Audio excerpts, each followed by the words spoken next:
going to rubber stamp. They should look at issues that will help develop our nation. So I'm praying that they have that focus of Black Star. Okay. Among the black African countries, we want to be first. What can we do to be first?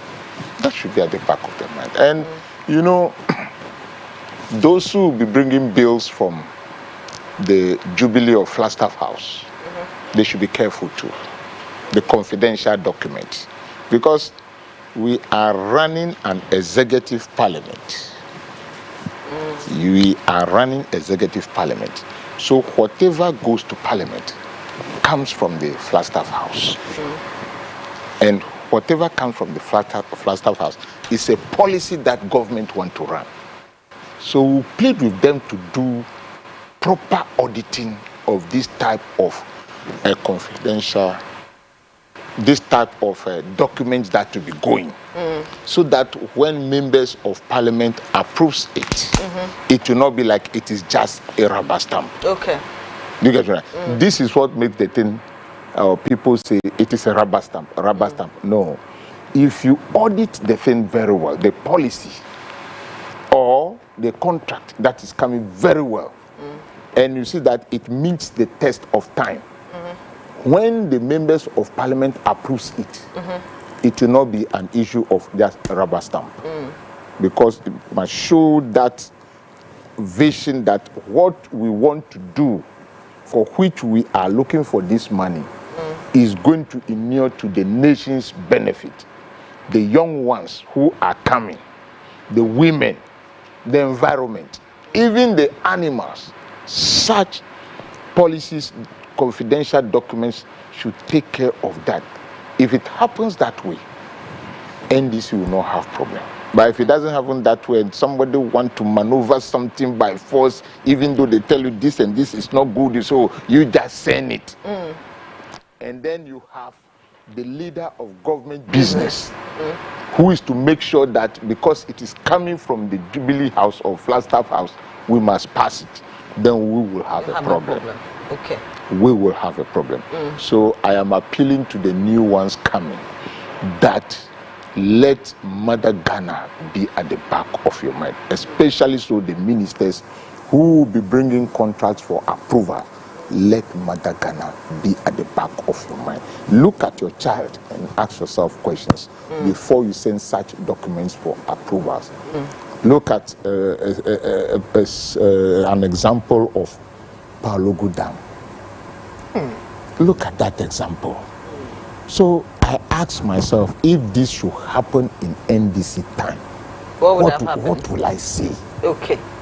Honorable, we'll come back to you, but let's go to Parliament. Dr. Kofi Annan is our man in Parliament. He joins us on the line for another update. When we spoke to him earlier, he was telling us about injunction that had been served on several people, 9 constituencies or MPs elect, including Okaikwe Central, Tema Central, Techiman South, there's Trobu, there's Fantiakwa North, and also Akwatia as well.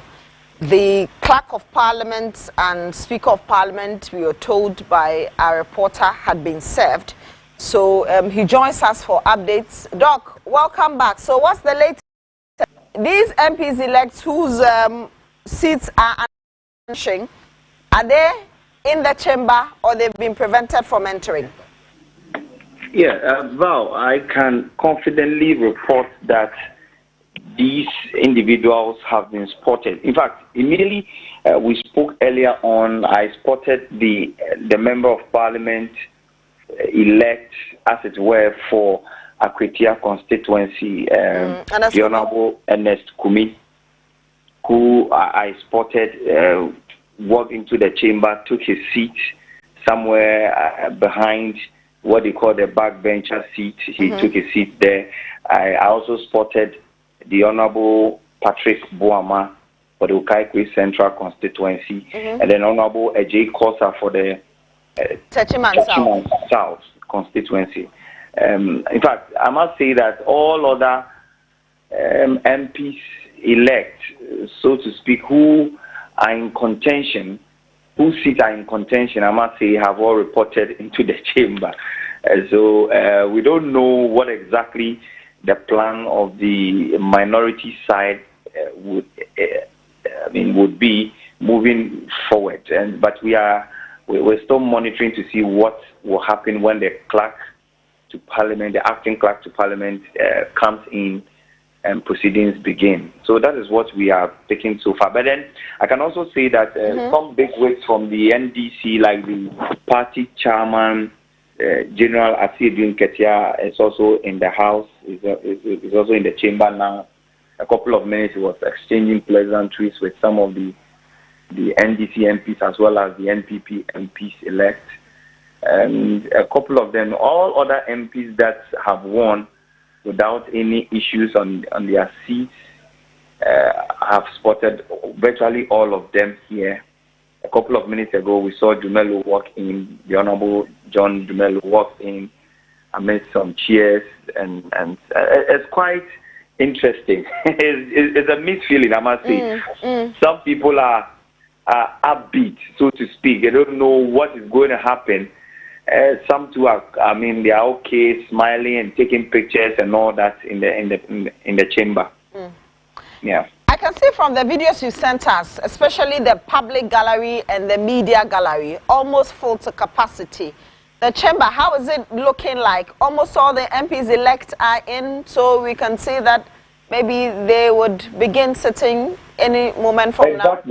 Exactly. In fact, virtually all the seats in the public gallery are full because the MPs were given the opportunity to invite one or two, and so most of them invited constituents, loved ones, and all that to come and support them in these times. It's also clear that all of the MPs, I must say, are almost seated. In fact, virtually, at a point in time, you realize that they had to even carry some seats to certain places for some of the MPs to have a seat in the chamber, because at a point there was a shortage, I must say. I don't know how that was happening. Was if it is 275 and the inclusion of just one constituency, which is the one constituency, to bring a whole shortage where you could see about 3 or 4 MPs standing because they did not have a place to sit. I didn't know how that was happening, but eventually I can say that has been sorted. All the MPs are seated. I must say. One other thing I have observed is that, the newly elected MP for Weija Agbawi is very busy, and I suspect that he is likely to be named or is named the second deputy whip for the minority, which is the MPP caucus, because I see him to be very busy. He's the one actually finding seats for some of his colleagues who do not have seats now. So from the way he's all over the place, I'm suspecting that he may likely be the second deputy whip for the minority side. Well, we'll see how it goes. We are told that a little after 12, that's around 12:05, the election of the speaker will be done. I mean, it's confirmed. Alban Bagbin speaker, first deputy speaker, Bernard Ahiafo confirmed. Yes. We don't know who the second deputy speaker is going to be, but we are told that from the NDC's perspective, it should come from the independent candidates. That's 4 of them. They should be the second deputy speaker. Let me chip in this for you. We are picking some very interesting signals. I don't know whether it's a game plan. In this game of politics, these politicians can be very tricky sometimes. What is happening is that we are picking signals that if the NPP decide to disobey or try as much as possible to block or insist that their members who have been injuncted be sworn in, like I said earlier on, the Honorable Dafiamepo has given indication that they will not fight it.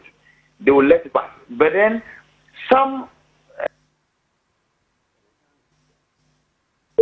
Doc, we apologize for that trip in the line. We have lost Dr. Kofi Annan. We'll try and re-establish contact with him and let him complete what he was telling us in Parliament. This is our coverage as the 8th Parliament bars out tonight. Midnight stands dissolved this afternoon. Speaker of Parliament, the leadership of the both minority majority, they gave their final statements on the floor of Parliament. So once it's midnight, automatically the 8th Parliament is dissolved, and then we'll be ushering into the 9th Parliament. As we try and re-establish contact with Desmond Kofi Annan, Doctor, our reporter in Parliament. There's also Havila Kekeli reporting for us in Parliament as well. So today we are live and heavy in Parliament because that's where this event is happening. Fortunately, Doc rejoins us on the line. Doc, you were making a point and I unfortunately lost you on the line. Yes. Let me quickly make this. So like I was saying, we've been picking some interesting signals on the ground, and it has to do with the second deputy speaker spot. Okay. You know, as it is now, it is not very clear as to whether the NPP's, the Honorable Amakun Esiama is going to be the surest bet. Because the NDC, some NDC members we spoke to who do not want us to put their names out, indicate that if the NPP decide to disregard or push very hard that their members be sworn in, even though they've been injuncted, then they would also insist that the second deputy speaker spot be given or to be taken to any of the independent. MPs elect, and that will be very interesting. And that will come back to history, the 2004 situation that we had in Parliament, if you remember, where the NDC had to lose that spot of being in the leadership, so to speak, there's any of the three speakers, because they had nominated a candidate against the president's choice of Bignas Hughes, right honorable speaker, where the NDC nominated Peter Alajete, if you remember. Yes, and so the NPP also decided to field a candidate for the second deputy speaker spot against the NDC. Malik Yakubu. NDC had Ken Drasa. Yes. Ken Drasa, and they brought in Malik Yakubu. And so we are in for a similar situation if care is not taken. And then they decided at that time to give the first deputy speaker to Freddie Blay, who was a CPP candidate at the time. And decided to do business with the NPP. Exactly. So you realize that the NDC did not have a spot in the three speakers bid. So it's looking more like a situation like that, a replica of it that's going to happen if care is not taken. And what it means is that if it comes to that level, that means that we have to go into voting. We have to go into voting now, because the NPP will nominate their candidate, and then the NDC would also have to nominate, and then the members of Parliament will now have to vote. But you know that when it comes down to the voting, the NDC has 183. Exactly. Exactly. So automatically. We are in interesting times, and we are hoping that we don't get, because people are already tired, because people also want to go and rest for tomorrow, because it's going to be a long day. If it happens that there's no compromise to the situations for things to cool down, then we may have to stay through up to maybe 5 a.m. because when these elections, the voting starts, it means that we're going to go as far as 4 or 5 a.m. in the morning. Well, this voting will be made easier because of the current changes they did in the chamber. You know, they can vote electronically. They don't have to now do what was done on the 7th of January 2021, where they had to bring a ballot box and do the paper. Now you can sit in your chair and vote electronically and be counted. So that will be faster. We will not be going to unfortunately, all these apps on their tables have been removed. I don't know if it comes to they will bring the tablets or whatever it is, the gadgets to them to do the voting. But as it is now, there's virtually an empty table. Okay, so with the new thing they did, you just have to press it. It's on the table, but it's gone inside. So when you press it, it just pops up. That's one of the new things that they've done. That is why they were sitting at the Accra International Conference Center. These are some of the changes they were doing. So I'm sure, yes, we still have a long night because we will see what Speaker will do or the clerk of acting clerk will do with this injunction that have been served on some MPs elect who have decided to come and sit in the chamber. We have a long night. I just also spotted the member elect for Tema Central, that is Charles Forson. I've just spotted him. He's also in his white dress here. And we'll see how things will unfold. But we have a long. I just pray this will be sorted once and for all, so we can go and rest. All right, Doc. Very grateful for the update. We'll come to you. Just drink some water. We'll come to you as and when there are new development in Parliament. Dr. Kofi Annan in Parliament. Havila Kekeli is also in Parliament. So as and when there's any development, we'll go to Parliament. So let me come to Lawyer Kweku Ansah-Asare. Help us understand this. How is it possible that there's an injunction on some people and they find themselves in the chamber waiting? How is this possible? I'm surprised myself because our parliament comprises honorables. They are honorable members, and therefore, we expect them, to behave honorably. What an injunction order means simply is that a person has drained from doing certain things that he wanted to do. You see, so if they are being injuncted, it means for now they are not even MP elect, let alone coming, to the house, to the chamber on the floor, to be sworn. It is deplorable, to say the least. So my understanding is that the person directly affected ought not even, have sauntered into Parliament, in the first place. They shouldn't have been there. What your correspondent had just said, that they want to compromise, I think it will be the most dishonorable thing ever to happen on the floor of Parliament. They are aware that they've been injuncted, and that means that they cannot come. If they do come, they'll be in contempt of. Especially with the Akwatia and Fantiakwa, which had been served on them. Even with the other 9-1, Okaikwe Central, Tema Central, Techiman South, Trobo, and the others, they were served this evening. But Akwatia had been served. Whether they were served in the morning or in the evening, they are aware.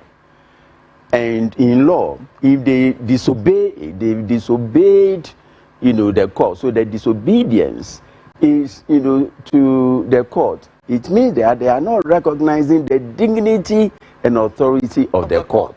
For that, they have to be sanctioned. That is what is meant by contempt. So in law, we say that, we will put it this way, that they have contumaciously disobeyed the order of the court. And for that, they have to go to prison until they purge themselves of the contempt. I am quite sure that the Speaker will not swear them. How will the Speaker prevent them? Because they're already in the chamber. Being in the chamber is one thing, and getting, sworn is another. The Speaker is a lawyer, very senior lawyer, and he knows the consequences of disobeying an order or the court. I don't think the Speaker will swear them. They are MP elect, yes, but until you are sworn in, you are not a substantive MP. That's the difference. Speaker swears them. It means the Speaker, is disobeying the order of the court. And a cardinal principle, of law is that Parliament is presumed not to do the absurd. And they are in Parliament House.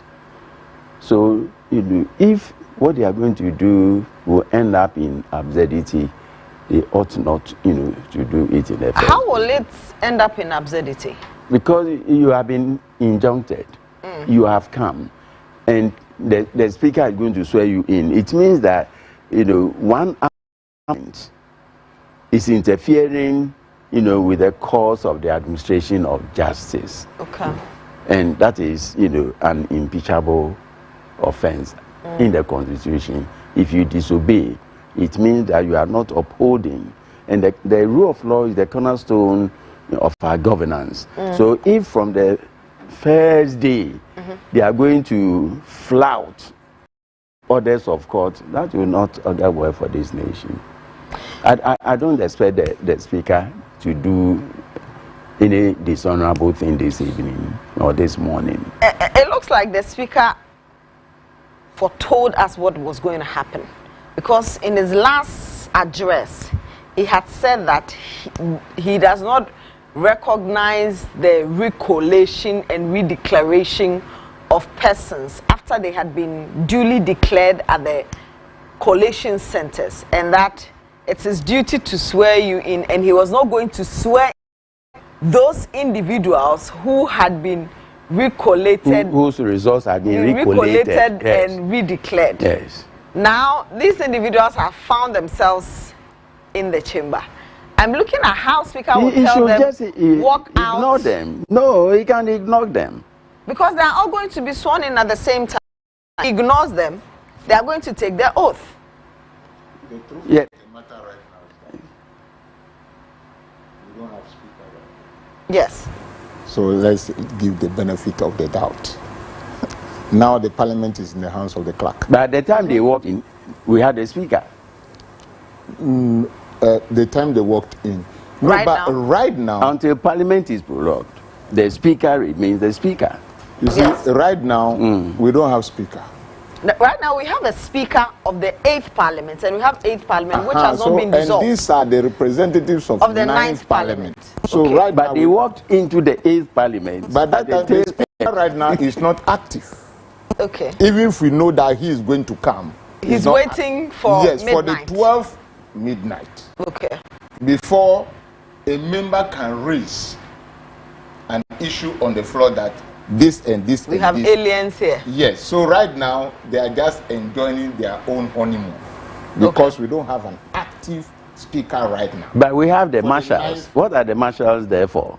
Yes, marshals, as I'm saying, may take orders from speaker once it is elected. Okay. If maybe they've not given them that authority right now, they can't act. But the clerk can act, can't he? He should act, and that is our worry right now, like we are saying. He should act.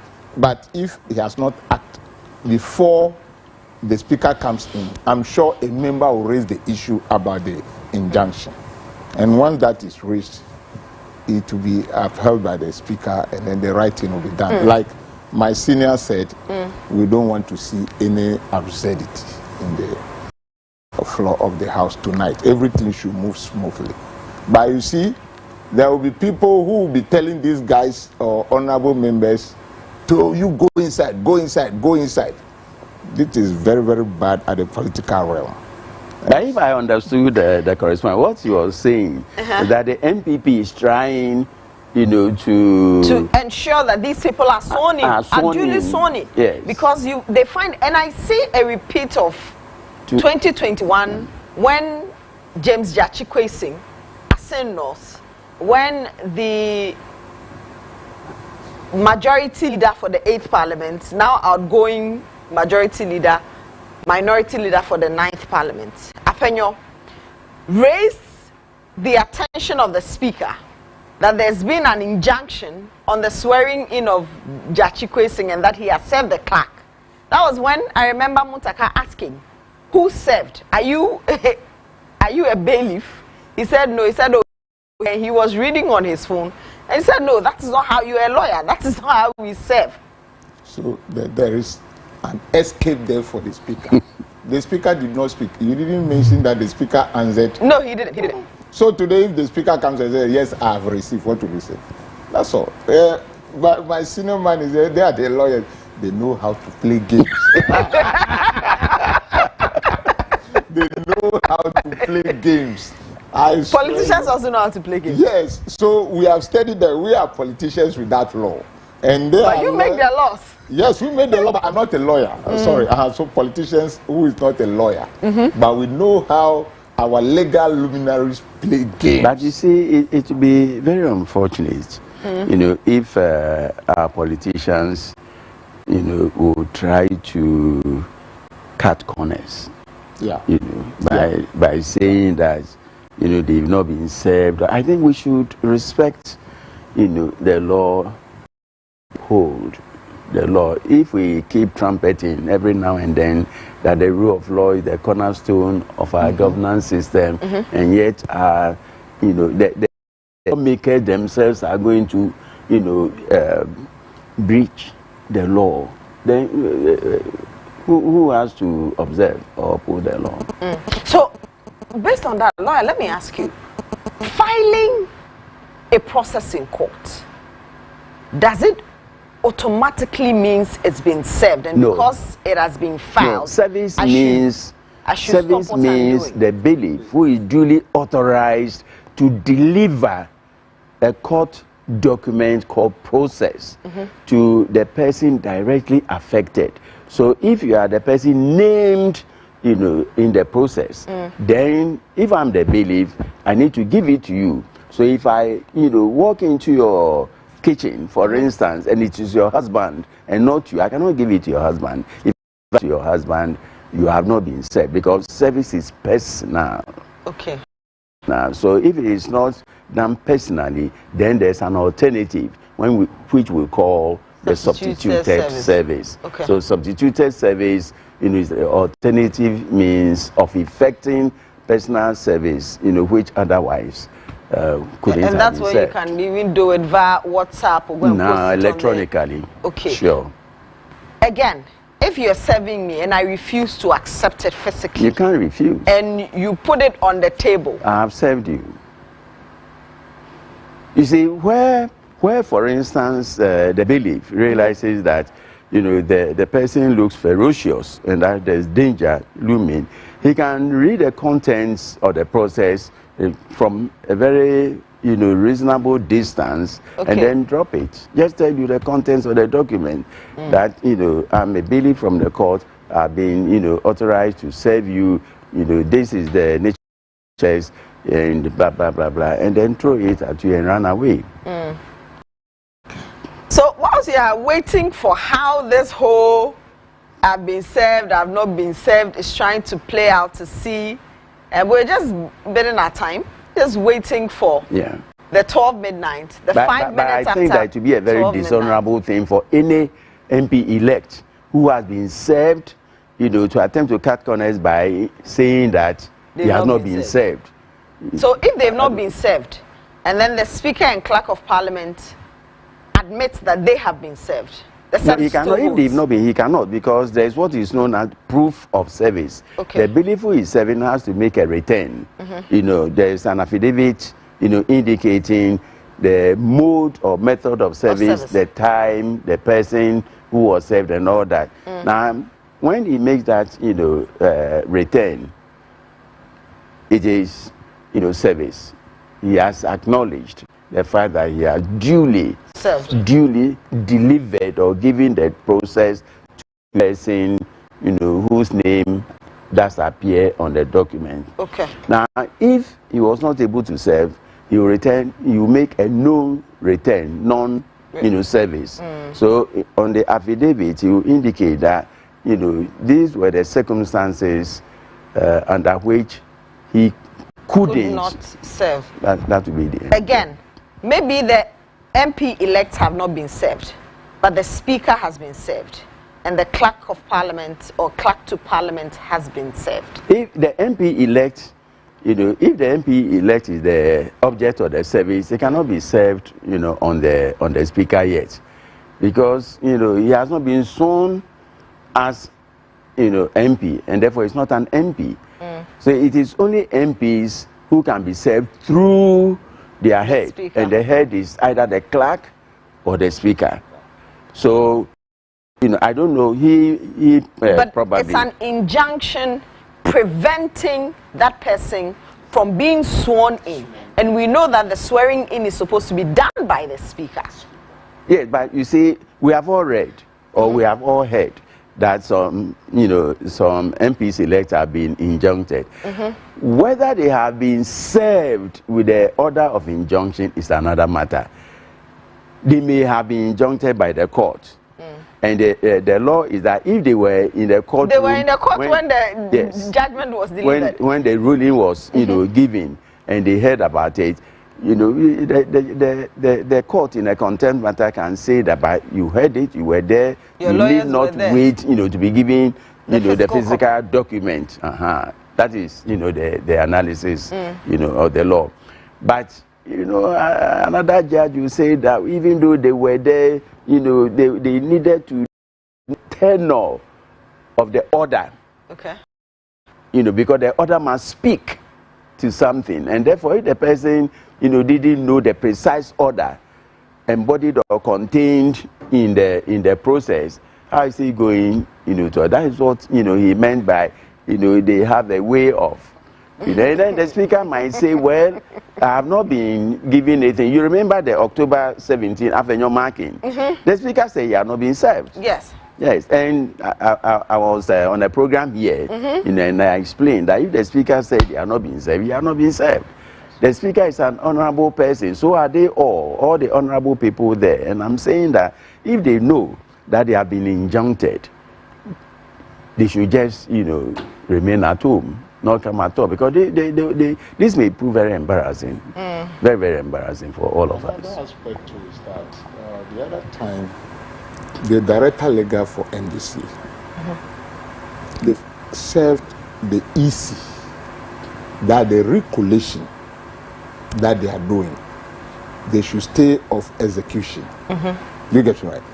That is what they've sent to Parliament too. So in this case, we have to maybe take time, because maybe personally these MPs elected were not served, but they served the EC. Even they went to the EC and the offices were closed, so they served their council, and then went and served Parliament. So in this case, maybe the MPs elect who are in the chamber now are just playing around that have not received any document. Meanwhile, the EC who did the recollection, that the director legacy is that no, this is not correct. For that matter, they asked for a stay of execution. Send that document to Parliament. So at least we just have some 10 minutes. No, but it will lie in the mouth of any MP elect, who has been slapped with an injunction order, to enter, the chamber and claim, ignorance of the very thing that he knew all along, from what happened in the courtroom. I don't think they should do that. Yes, you are left with 5 minutes to midnight.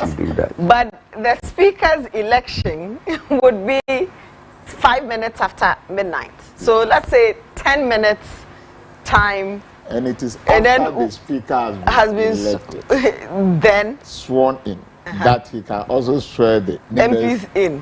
So we just have to wait, yes. Yeah, but while we are waiting, I think I need to comment on this collation, recollation, and redeclaration. You see, there's nothing like recollation in CI 127. No. There's nothing like that.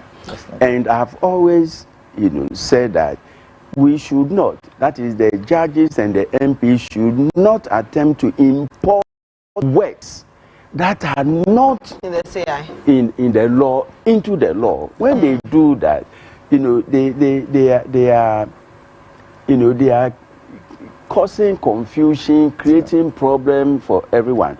What the law says is, if there's a recount, a recount. So the key word in Regulation 42 of CI 127 is a recount. And but what they're doing now is not recounting. They're not recounting the ballot papers. Exactly. They're only doing what is on the pink sheets. Yeah, but that is not but it is not in the law. Yeah. It is not in the law. We are guided, by CI 127. Why was CI 127, passed in the first place? As a guideline. Yeah. And if you are going to do what is not contained in the guideline, it is null and void. from the beginning, and the lawyer will say ab initio. You see, so from the inception, it is not effective. So why is the EC allowing that to be done? Yeah, so the EC itself has caused the confusion by, trying to do what the law has not asked them to do. So they've gone outside the language of CI 127, and therefore they are wrong. They've erred. If they've erred, whatever they will put on their pink sheet or is null and void. But in the defense of the EC, what they say is that the collation was not complete. It was halted.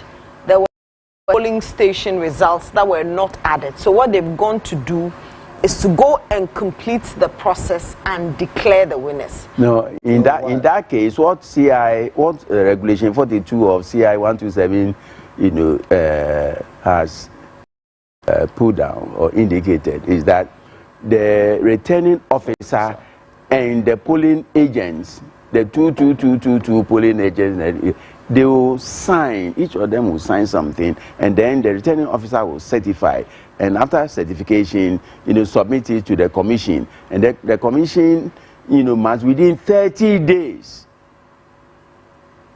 rerun the election in that particular constituency. That is what the law says, and that is what should be observed. Not what the chair of EC or a returning officer feels must be done. No. So why is the High Court judges or the High Court judge allowing the EC to do something that is not in the CI 127 that governs the elections that was just conducted on December 7th? You see, it depends. It depends on the understanding, how a particular judge understands, the scenarios. To be honest with you, until, you read 127, CI 127, you would think that, but allow them to do it after its election. But I have a copy of 127 here. It says, Regulation 42(1), where in a parliamentary election, after the completion or the counting of votes, including a recount, there is an equality of vote between the candidates, and the addition of a vote will entitle one of the candidates to be declared or elected. The returning officer shall A, certify that fact by endorsing the rate, and B, forward the endorsed rate to the commission. 2, the commission shall 3 days after receipt of the endorsed rate in respect of a constituency conduct a second parliamentary election. We must follow this to the letter. We are not following it. So if the word there is recount, and they've indicated that if there's a tie, or if you recount and one person will be ahead of the other candidate, then just declare it, as a no contest and rerun the thing. Then you come to 43, declaration and publication of parliamentary election results. Set to Regulation 42, immediately after the results of the poll for all the polling stations, the constituency of the returning officer have been given to the returning officer. The returning officer shall, in the presence of the candidates or the representatives of the candidates, or not more than 2 counting agents appointed by each candidate, A, assemble the results from the polling stations. So you say all. Now, in the scenarios confronting the court, it is not all the constituencies. It is some. And the EC is saying that, okay, if it is, let's say we have 205, but we have results for 78, certainly that is not all. That is where, they are trying to say that in that case, they will have to count and recount and recount, but the law doesn't allow them to do that. So I think that I expect the speaker to be quite firm For once, the speaker should be firm and direct the courts as to what must be done. Because this is a political thing. Last week, incoming President Trump, he wrote to the U.S. Supreme Court. So this particular issue between TikTok and the U.S. government is a political question. Please wash your hands off it and allow us, we the politicians, to deal with it. That must be the guideline. Yes. Well, it's some 3 minutes after midnight, so I can say today is 7th January 2020. The 8th Parliament is dissolved. So we are in the 9th Parliament, counting to the swearing in of the Speaker of the 9th Parliament, and then the swearing in of members of Parliament for the 9th Parliament. This is where the action is going to happen. I have two gentlemen here with me, former member of Parliament for Buem constituency, and Buem constituency has been one of my constituencies since I was introduced to that constituency by the late Henry Ford Camel when he was member of Parliament for that constituency. He was a Deputy Minister for Land and Natural Resources. He was Volta Regional Minister. And then, Are you Abraham? No, I'm not.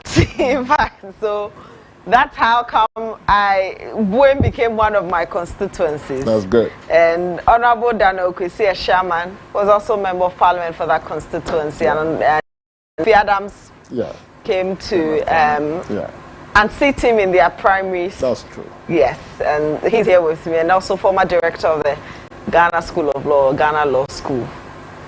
I don't know why anytime I want to mention his name, is the professor that comes first. So that is Lawyer Kweku Asasare. He prefers to be called Mr. Kweku Asasare. So we are discussing the interesting things that are likely to happen in the next 2 or 3 minutes when Thabo Mbagbe finally walks into the chamber, and then we'll go back to Parliament and pick the live feed of what is happening, whether those injuncted will be sworn in or the Speaker will walk them out of Parliament, see them as aliens, or all those things that will happen. But the 8th Parliament, quite an interesting Parliament.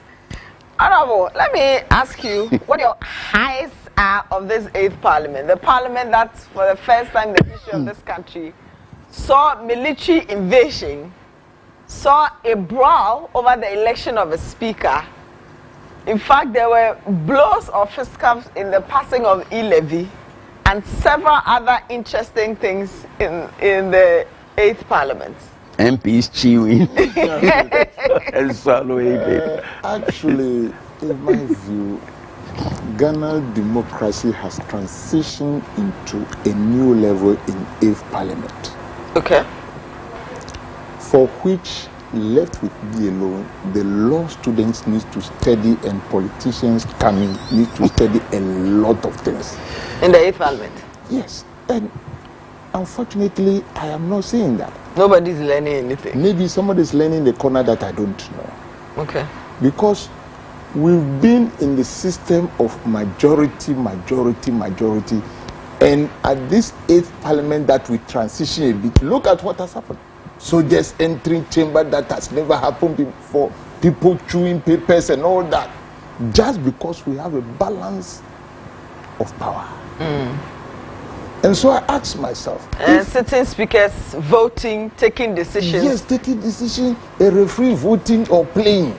They say penalty, they say a referee should come and play penalty because it is for the common human life be realized. Okay. So let's go live to Parliament now, Grant us the vision of our country.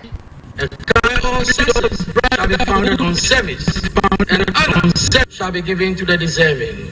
A country of peace, where government shall rest on the will of the people and a love for the common good. Bless the effort of those who struggle to make this vision a living reality. Inspire and strengthen our people that they may give time, thought, and sacrifice to speed the day of the coming beauty of Ghana and Africa. Amen.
Sitting of the first meeting of the 9th Parliament.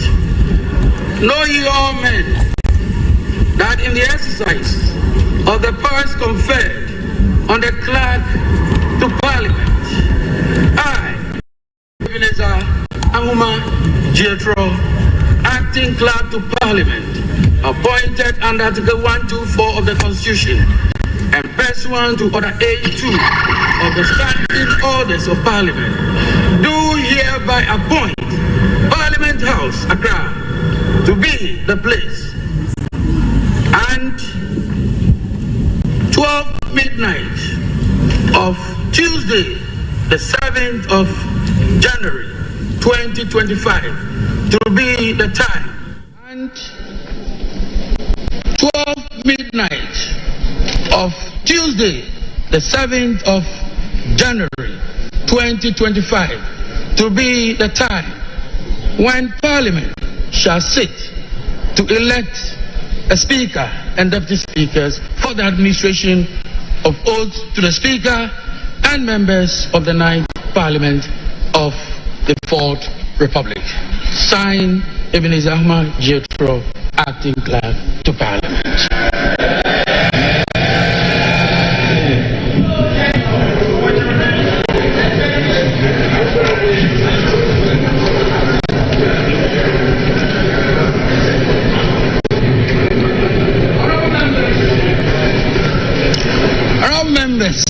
Elect, it is my honor to inform you that I have received from the Electoral Commission the writ of elections for the December 2024 presidential and parliamentary elections, and I shall proceed to read the communication from the Electoral Commission.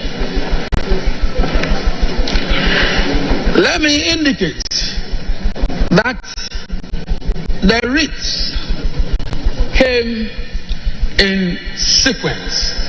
I have 3 writs of elections, supplementary writs of elections. The first writ of election was issued dated September 2024, addressed to the clerk to Parliament. It reads, Dear Sir, submission of writ of election for the parliamentary elections held on 7 December 2024. I bring you greetings from the Electoral Commission and trust that this letter finds you well. I write to acknowledge receipt of your letter dated 17 December 2024 with reference number PS/CS/027/34 on the above subject matter. Kindly find attached the writ of elections for the parliamentary elections held on Saturday, 7 December 2024 for 274 constituencies. Also attached is a schedule containing the names of the candidates elected pursuant to Regulation 43(2)B of the Public Elections Regulation 2020 CI 127. Please note that there are 2 constituencies which have issues with their coalitions. The Commission will notify you when the issues regarding the 2 constituencies have been resolved. So that is the first one. The second writ of elections was received on the 2nd of January 2025. It reads, the clerk to Parliament of Accra, yes sir, submission of writ of elections for the Domi Kwabenya parliamentary election held on 7 December 2024. I bring you greetings from the Electoral Commission and trust this letter finds you well.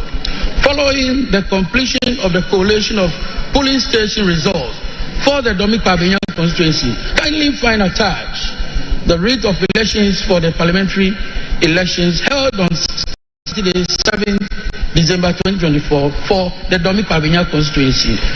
Also attached is a schedule containing the name of the candidate elected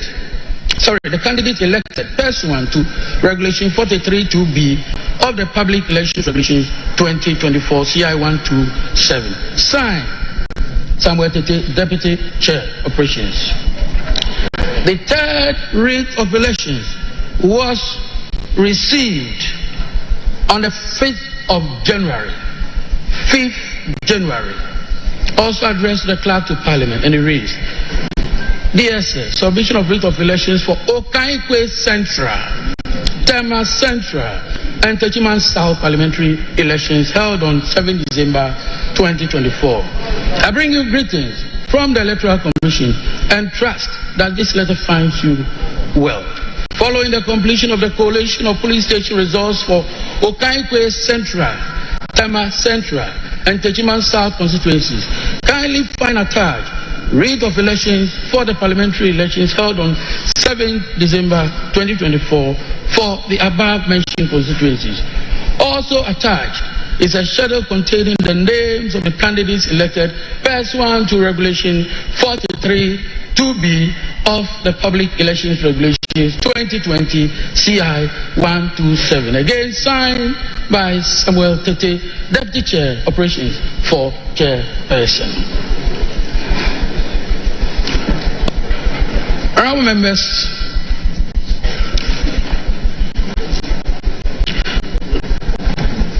members, elect, by this communication, the writs are hereby tabled for the information of the entire House. Honourable members, elect,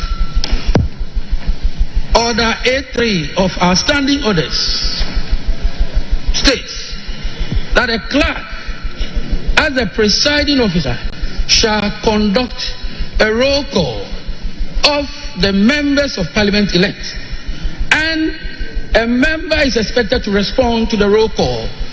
I now proceed to call out your names in alphabetical order. But before I do so, it is imperative to bring to the attention of honorable members a matter of concern. I say so because I know this is a matter which will come up on this floor, and so it is my noble constitutionally and procedurally to draw your attention for your. So I proceed, honorable members. I proceed. Two issues relating to two constituencies are outstanding, and the constituencies are Ablekuma North and Akwetia. Honorable members, would you kindly listen as we proceed? Ablekuma North and Akwetia. The case of Ablekuma North is known to all of us in this Honorable House, we don't have writ of elections from the Electoral Commission in respect of Ablekuma North. And therefore, it is impossible to proceed with any matter relating to Ablekuma North in terms of roll call and in terms of the eligibility of a member for that constituency to participate in the election of the Speaker. In the case of Akwatia, the clerk to Parliament was served a process on the 3rd of January 2025 with an order of interim injunction from a high court in Koforidua. This order was served through the legal office of the Parliamentary Service. The order directed the respondents, including the clerk to Parliament, indicating that they are restrained from proceeding to call, admit, register, swear in, records, gazette, the said Ernest Yao Kumi as the elected member for the Akwatia constituency. At the time of the receipt of the order, the Parliamentary Service had already completed the process of registration of Ernest Yao Kumi as member-elect. This is precisely because the first writ of elections that we received, Ernest Yao Kumi was part of that process. So we received writ of elections in respect of Ernest Yao Kumi. And without the pendency of any suit, any process, the Parliamentary Service, in compliance with due process, had to register the member. So we did so. Subsequently, it has come to our attention. There's a restraining order of a court. Restraining not just the member, but the clerk to Parliament. Proceeding with the registration from proceeding with the members' participation in the election of the Speaker. This is a matter that honorable members ought to know. Since it is a court order, which order restrains the clerk to Parliament as well from proceeding or dealing with a member in this matter, I find myself constrained.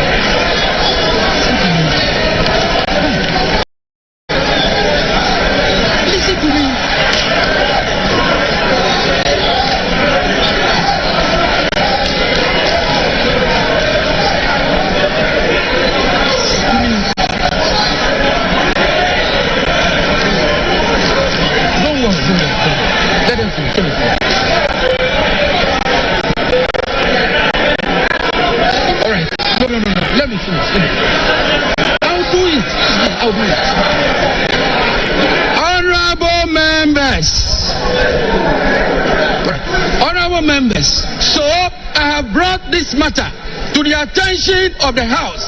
That is my pleasant duty to do.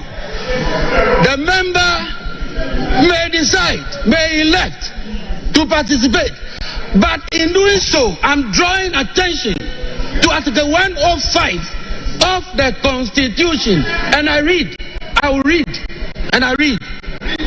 person who votes in Parliament knowing or having reasonable grounds for knowing that he is not entitled to do so commits an offense and shall be liable on conviction to such penalty as shall be prescribed by or under an enactment of Parliament.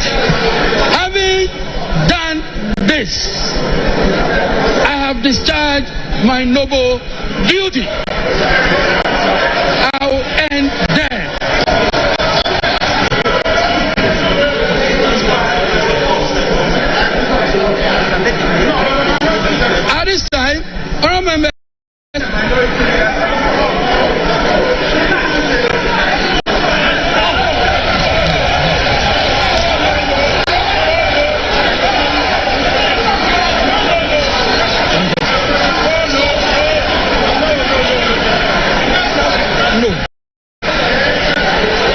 No.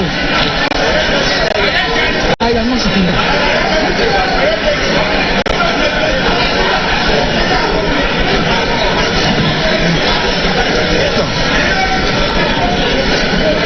Mr. Chairman, Mr. Chairman, colleagues,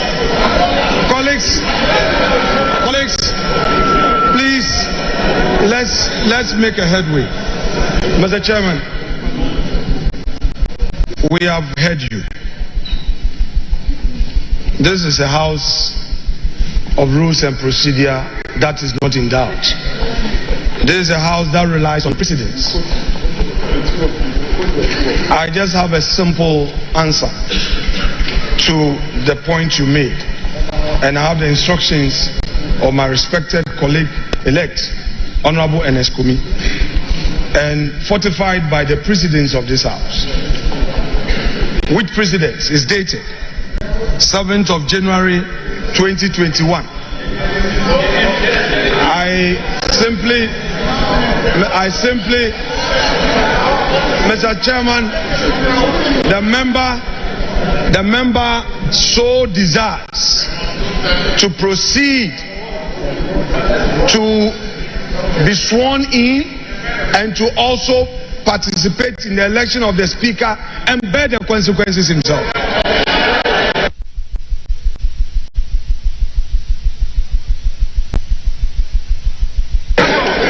Thank you very much. Thank you very much, Round Members. I proceed with a roll call. And I will invite the head of table to proceed with the...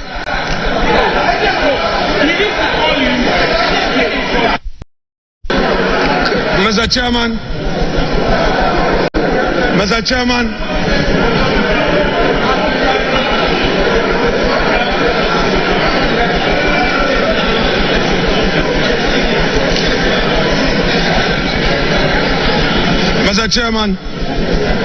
we do not want surprises. We do not want surprises. I am therefore, for the records, inviting you to respond to the position the honorable member concerned has taken, just for the records, because we don't want surprises as we proceed. So we want to know so that we take.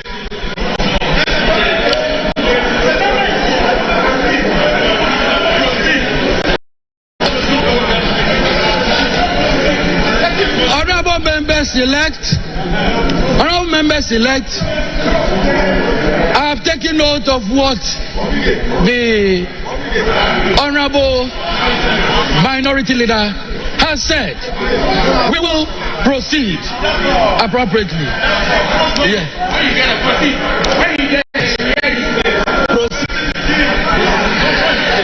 I have taken note of what the Honorable Minority Leader has said. The Honorable Member heard what we said. He knows the consequences of his actions and inactions. So we leave it there. We'll proceed. All right. So, head of table. Mr. Chairman. Thank you, Mr. Chairman. Mr. Chairman, thank you again for the opportunity to speak on this matter. Mr. Chairman, yes, the minority leader has spoken. Spoke for the member. But Mr. Speaker, Mr. Chairman, since the member elect is before this House, it will only be right for that member to speak for the records.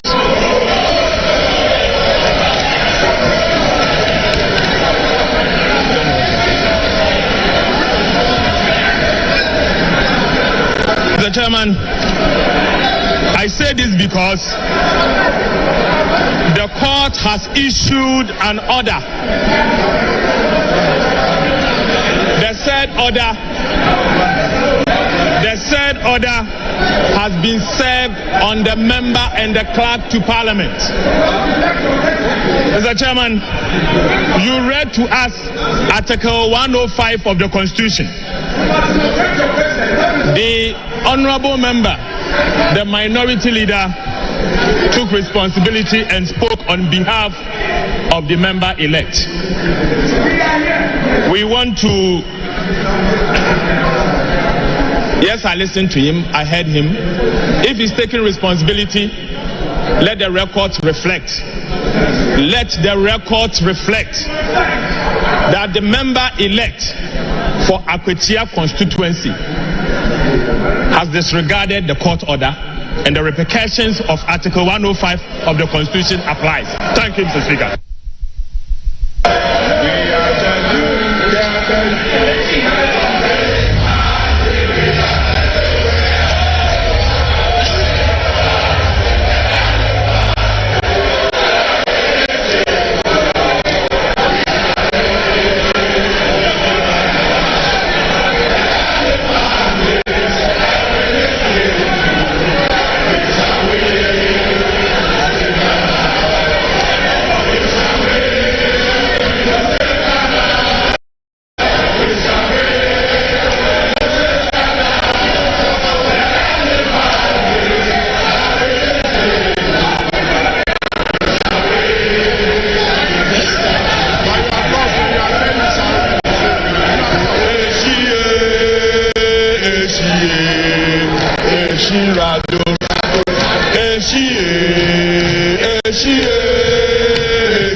We shall now proceed with a roll call.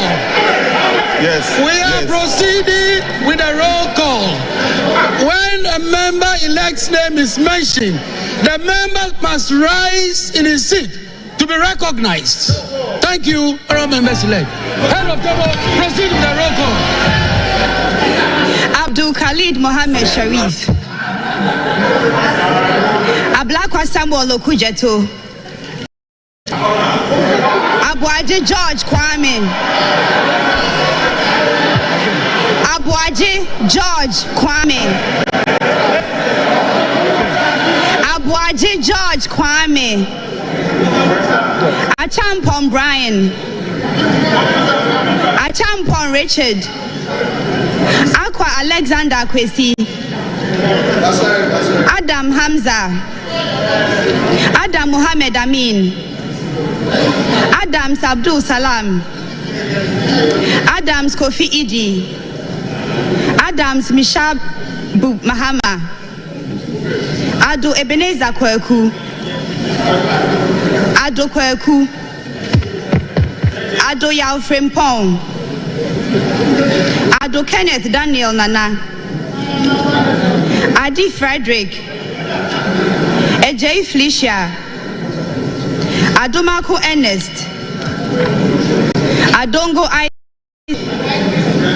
Educhum Yao Osei. Afenyo Sedem Kweku. Afenyo Marken Alexander. Afol Eric. Afol Kofi Bente. Efriye Nanayu. Efriye Frank. Agalga James. Agbana Eric Edem, Agbenyo Fred Kwesi, Agbeve Charles Akwesi,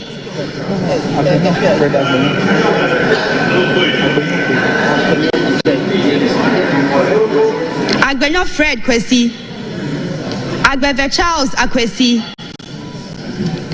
Agboja Kwame Govins, Ejari Alexander, Ejekum Emmanuel Kwejo, Ajimai Prempe Eric, Ajimai Kingsley, Ajimai Rollins Zaneto, Ajin Sam Lawrence, Ahinkan Frederick Yao, Ahi Samson, Ahiafo Bernard,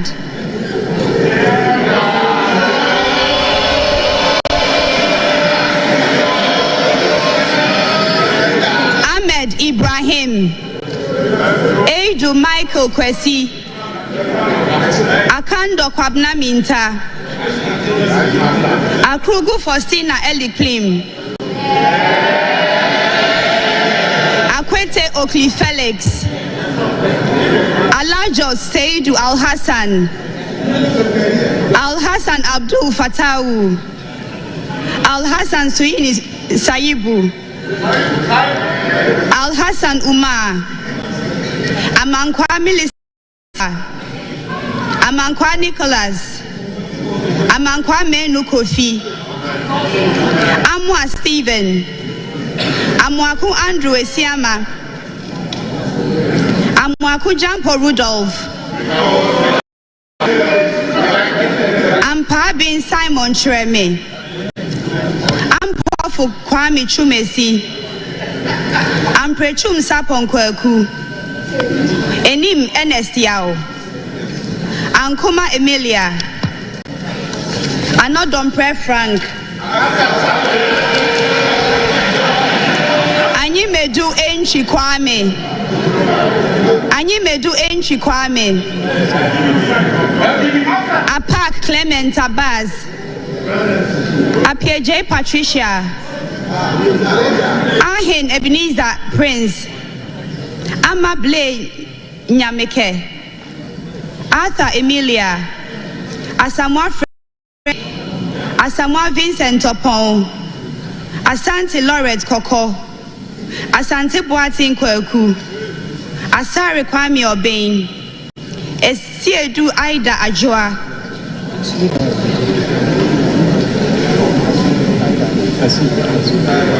Asensu Boachi Francis,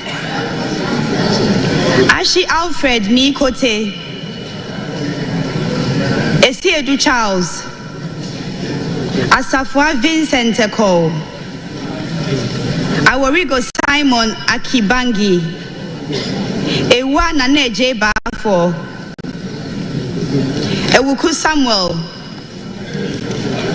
Awuni Theresa Ladi,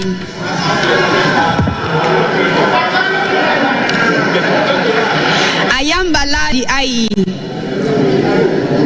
Ayariga Mahama, Aye Nana Asafweje, Aye Grace, Aye Ne Dominica Kritinga, Azuma Bandim Abednego, Azuma Joseph, Befi Michael, Batagli Mohammed Isa, Baudra Charles, Bawadua Charles, Bezra Emmanuel Kwesi, Bequin Frank Esiedu Bequin, Bessie Daniel Keshi, Beyo Titles Kofi, Bisu Mavis Kukwa, Boaku Gideon,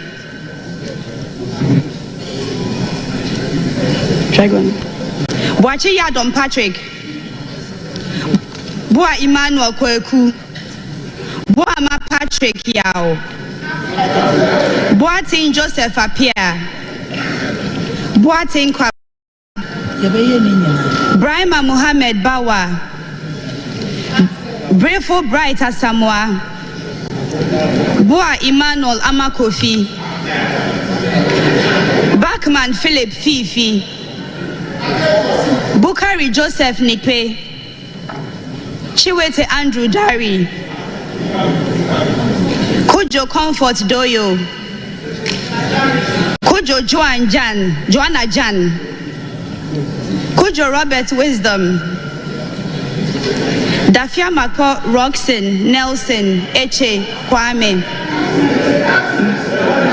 Damwa Kwejo, Dan Abdul Latif, Dangbe Ernestina Ofori, Dapa Elvis Osei Mensa, Dapila Kletu Seidu, Dako John, Dako Mensa Kwabnotre, Dauda Collins,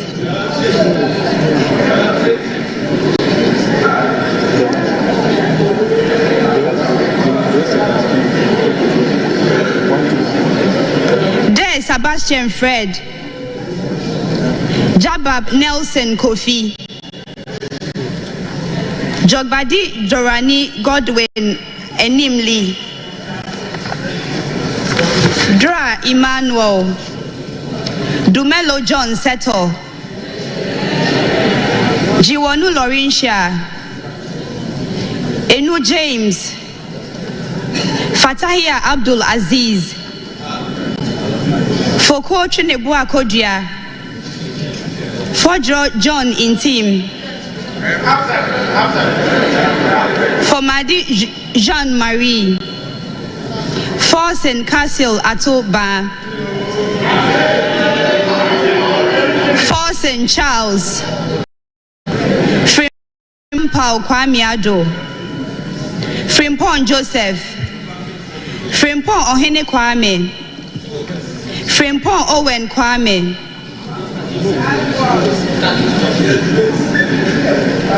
good.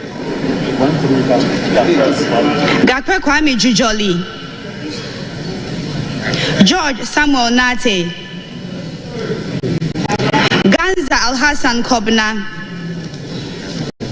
Gomadoyao, Gomashi Jifa Abla, Jan Mensa Richard, Jechi Nasira Fra, Henry Bentel Gottfried, Hotoje Alexander Roosevelt, Ibrahim Mutala Mohammed, Ibrahim Azura Mohammed, Idrisu Haruna,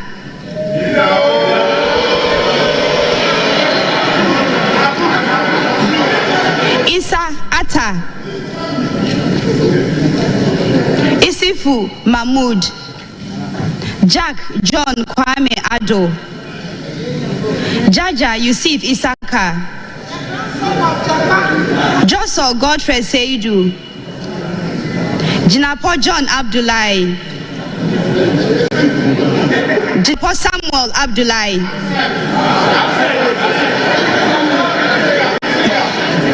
Kabiru Muhammad Tai Abdul, Kini Jeffrey, Kodia Kwame Apia, Kunedu Akwesi, Kosa Martin Kweku Ejay Mensa, Kweli Wolase,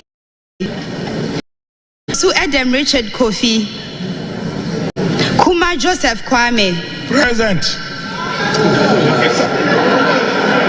Kumi Ernest Yao,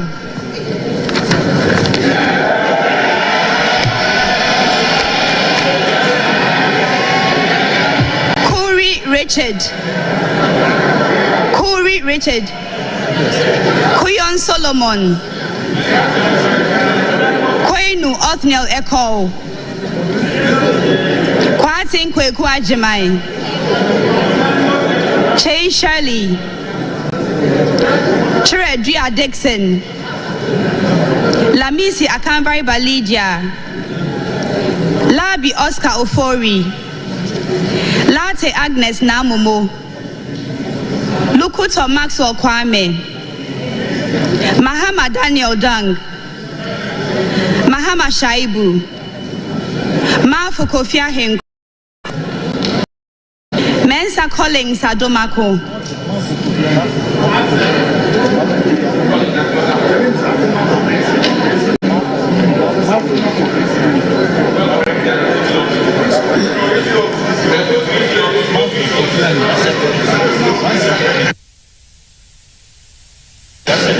Mafu Kofi Ahenkwa, Mensa Collins Adomako, Miss Adomako Mensa Collins,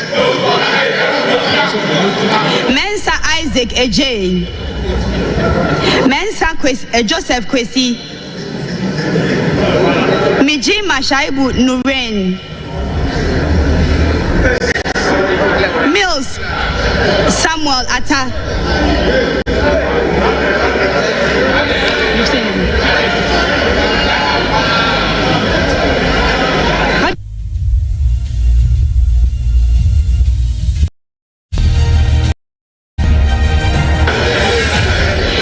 Anthony, Mohammed Haruna, Mohammed Yakubu, Mubarak Seed, Mumuni Alasan, Muntaka Mohammed Mubarak, Inkwikara Suma Anthony, Nandaya Stanley Yao, Nanja Sanja, Napari Dominic, Nate Ayiku Benjamin, Nawani Mark Kurt, Indebila Ebenezer Alumri, Nichema Bila Alamzi, Nitewu Dominic Bingham Aduna, in Kansabwe Dume, in Kuma Kojo Pong,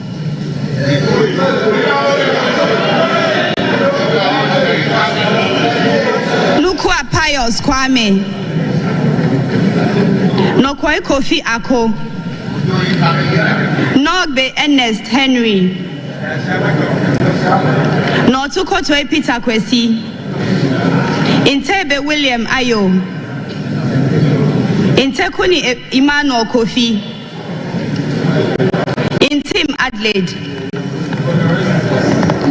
Intosu Helen Ajwa, Nuruddin Mumuni Mohammed, Nyakote Albert Tete,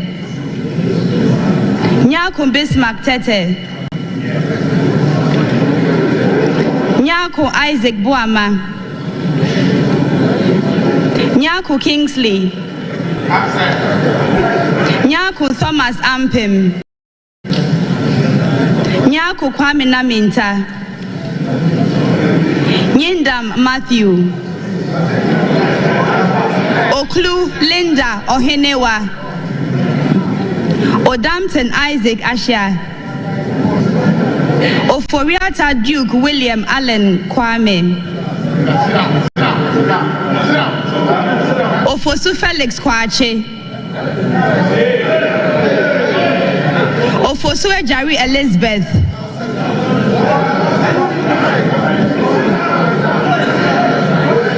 Okuno Phyllis Nakoyo,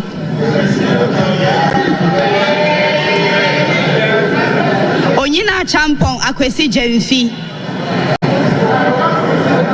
Opoku Davis Ansa,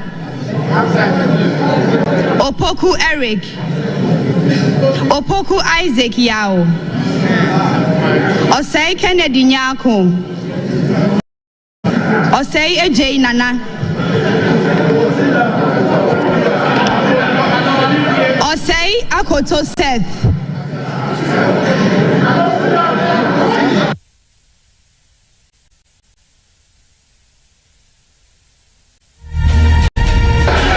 Osei Akoto Seth,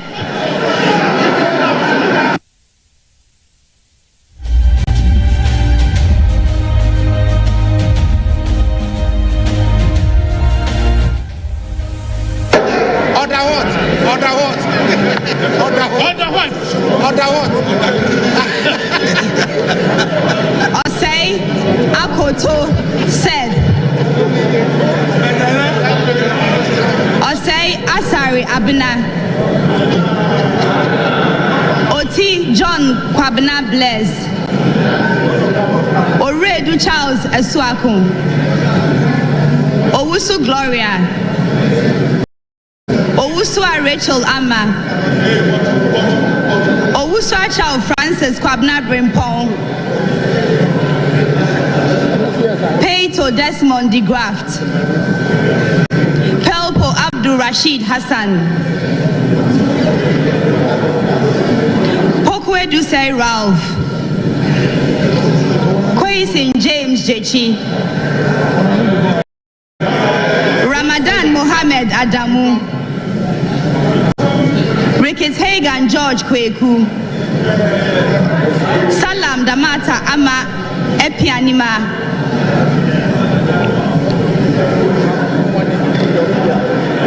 Sandari Sabashian Meneso. Soya Queen Stapokua. Sefer Richard Kwame. Seidu Haruna. Shaib Jerry Ahmed. Sosu Francis Xavier Kojo. Sowa Rita Nao Dole. Supari Mohammed Adams. Absent.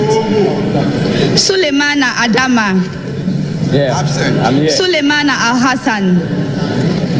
Suleimana Al Hassan Tampuli. Suleimana Yusuf. Tanko Mustafa Amaju. Taylor Isa Salifu. Taylor Abi Ebenezer Oklite. Tete Agotri Gisela. Tete Joyce Lane. Tete Joseph Akwete. Tobin Emmanuel.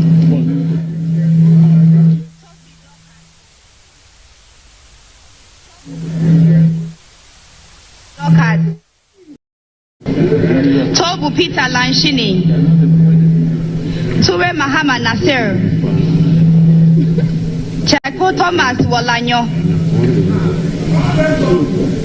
Tubazu Abdul Rauf Tonjem.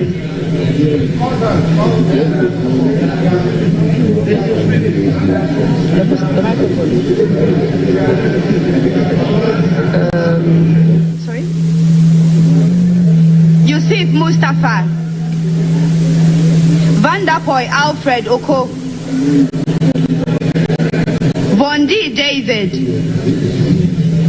Winsum Annaba Thomas. Yabua Frank. Yabua Kofi Obri. Yibo Isaac Awuku. Zidin Bid and Watazumo.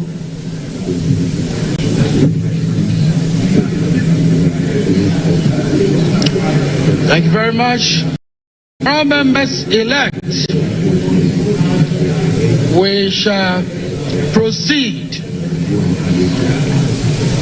in accordance with Standing Order 8.1 of the Standing Orders of Parliament. I am satisfied that quorum is present in this House to enable me to proceed to conduct the election of the Speaker. In doing so, I would like to draw your attention to Article 95(1) of the 1992 Constitution, which requires that a Speaker of Parliament be of Parliament or qualified to be elected as Member of Parliament. I also want to refer you to Order 7.2, which states, a person shall not be proposed for election as Speaker unless the person has given a written consent to the clerk to be nominated as Speaker. It is also important to draw your attention to Standing Order 8.5 of the House, and I beg to quote, where only one person is proposed, the person shall be declared elected and conducted to the chair without any question being put.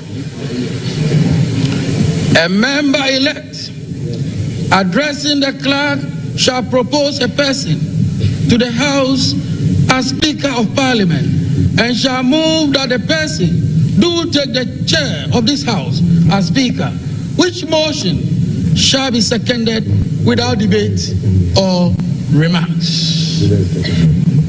Honourable members-elect, I now invite nominations for the election of the Speaker.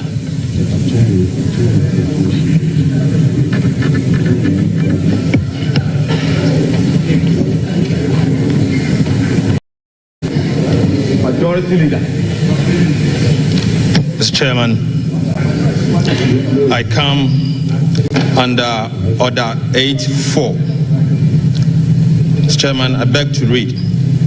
A member-elect addressing the clerk shall propose a person to the House as the Speaker of Parliament and shall move that the person do take the chair of this House as Speaker, which motion shall be seconded without debate or remarks. Mr. Chairman, I move that Honorable Alban Sumana Kingsford Bagbin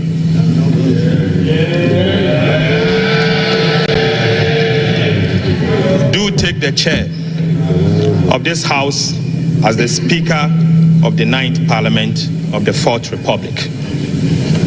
Mr. Speaker, Mr. Chairman, Honorable Alban Sumana Kingsford Bagbin is a teacher, a lawyer, a politician, a statesman, a result-oriented and transformational leader. He was elected as Speaker of the 8th Parliament of the 4th Republic on the 7th January 2021, thus becoming the first person ever in the history of Ghana and the Parliament of Ghana to be elected to the high office of the Speaker of Parliament from a political party that is neither in government nor controls the majority of seats in Ghana's Parliament.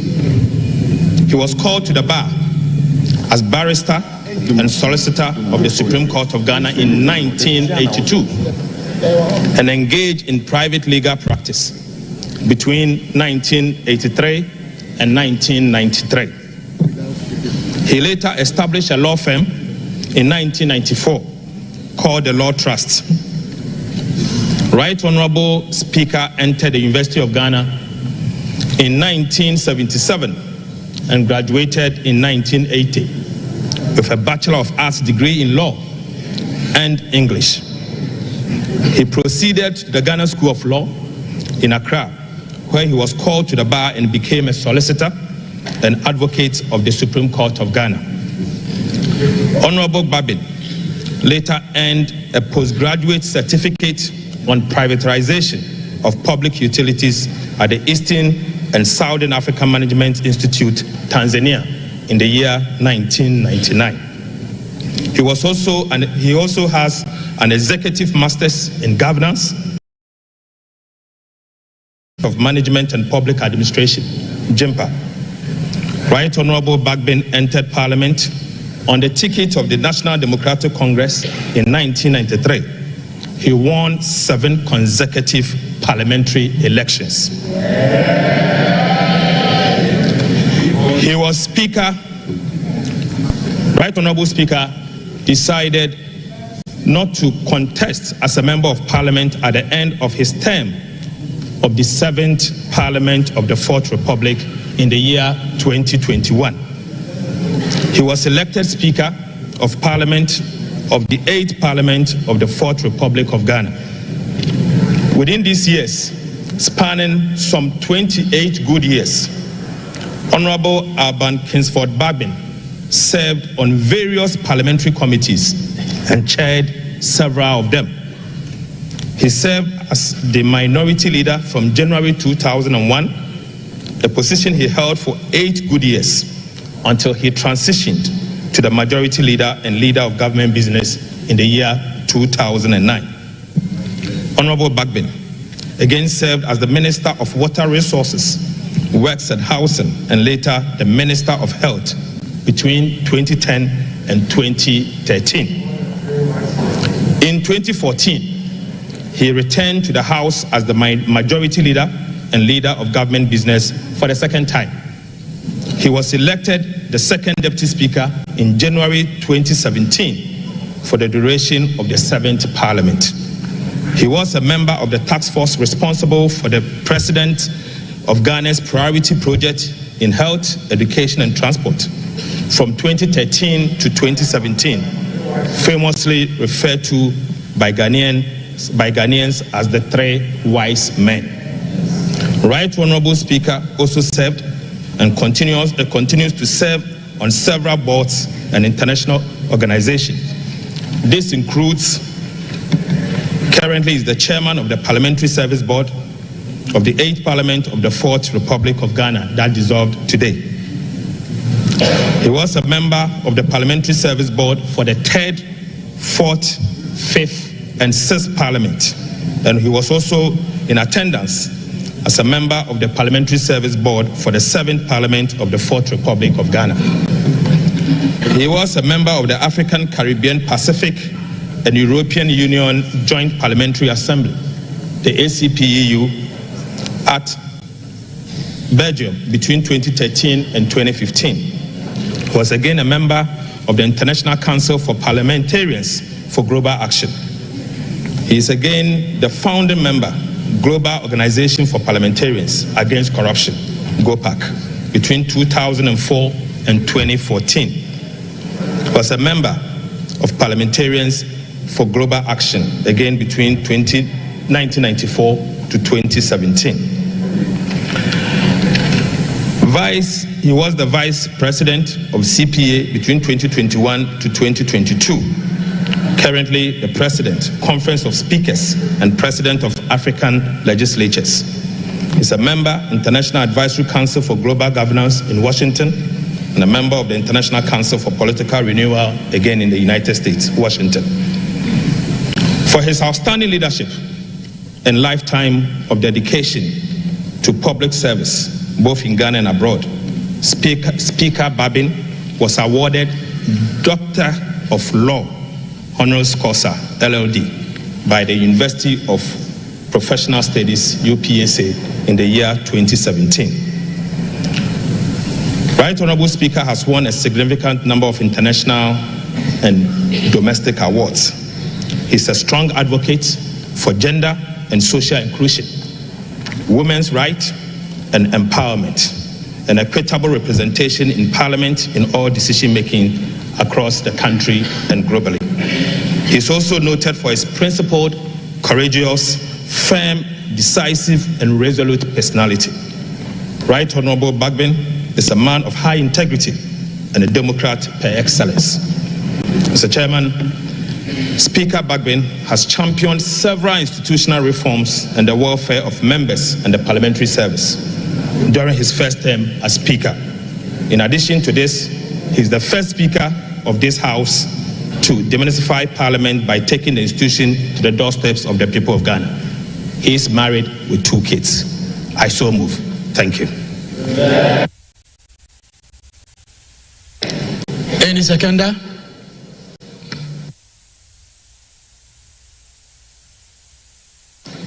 Now, Minority Leader.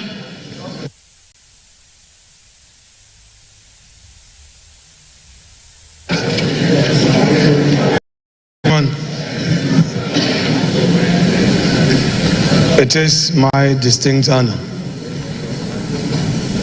to rise to second this motion ably moved by my respected colleague, Dr. Kesil Atuba-Fosu. But before I second this motion, before I second this motion, under the rules of this House, which secondment requires that there should be no need for remarks or debate, I shall address some preliminary matters before. Mr. Speaker, Mr. Chairman, this House is an independent constitutional body. The mandate given to us to elect a speaker is engraved in the provisions of the Constitution, in particular, Article 95 of the Constitution. The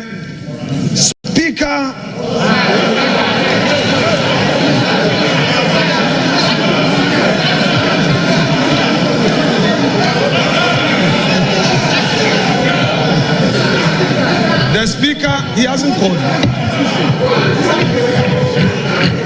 Mr. Chairman,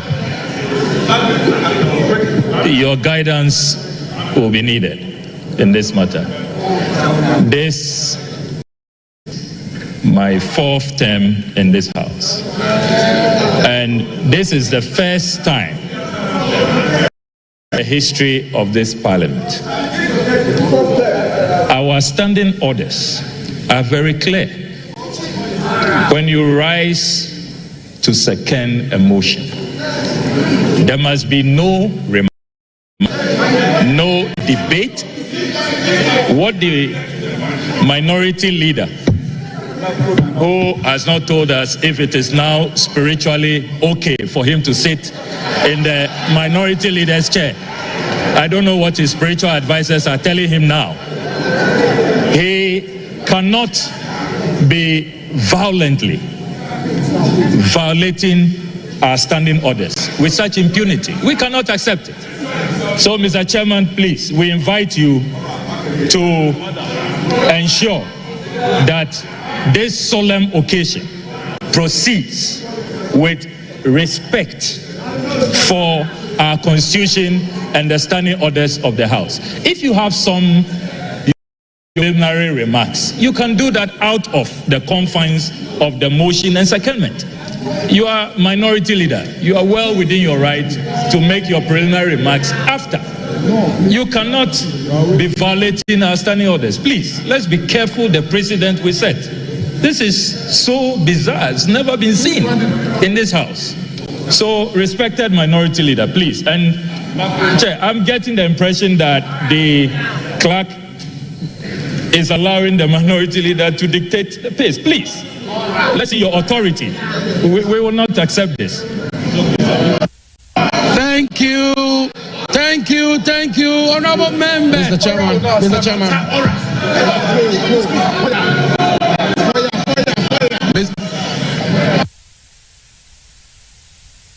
Honorable members, thank you very much.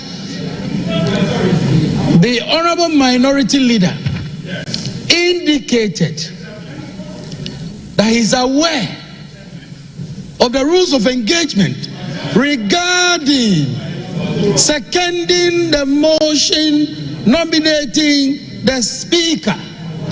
That should be without debate or remarks. And I believe the honorable minority leader will do exactly so. Honorable minority leader, you may proceed without debate or remarks. Honorable minority leader, you have the floor. Please proceed. Mr. Speaker, I do not want to take issues with my respected colleague, Honorable Ablakwa. I will always want to respect his views. But I love debates, and I would want us to go into the issues. I respect, I kept quiet. You are impatient. I kept quiet for you. Let's have some decorum. Mr. Chairman, my practice at the bar is always a guide for me. I said I have a preliminary matter to raise. In law, Mr. Ablakwa, you pay attention. This is a matter of law. This is a matter of law. This is a matter of law. Law. Pay attention. when Mr.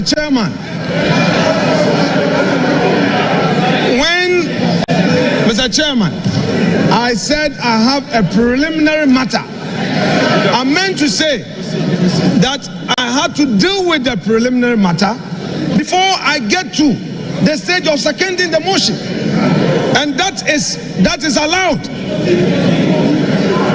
Mr. Chairman.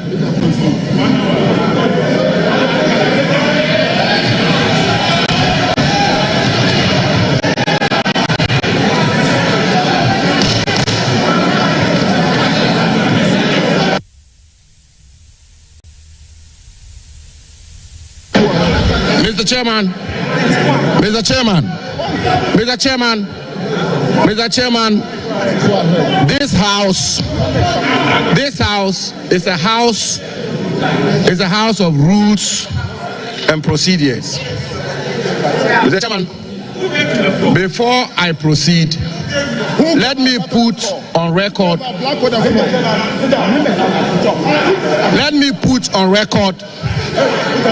that the minority leader is a distinguished lawyer of repute. And indeed, Mr. Chairman, I will refer the House to the rules of this House, and specifically to Order 8, Rule 4. And Mr. Chairman did refer to it, which reads, with your permission, and I quote, that a member-elect addressing the clerk shall propose a person to the House as the Speaker of Parliament, and shall move that the person, quote, do take the chair of this House as Speaker, end quote, which motion shall be seconded without debate or remarks, end quote. Mr. Chairman, my colleague, brother, and friend, the Honorable Okudzeto Ablakwa, made the point rightly that in seconding the motion for somebody to take the chair, one is not entitled to make remarks or debate. But Mr. Chairman, we all heard the venerable, distinguished, astute lawyer, minority leader, Honorable Afenyo Makin, loud and clear. Mr. Chairman, he said, and I quote him, before I second the motion, and end quote, before I second the motion. Mr. Chairman, he had not seconded the motion.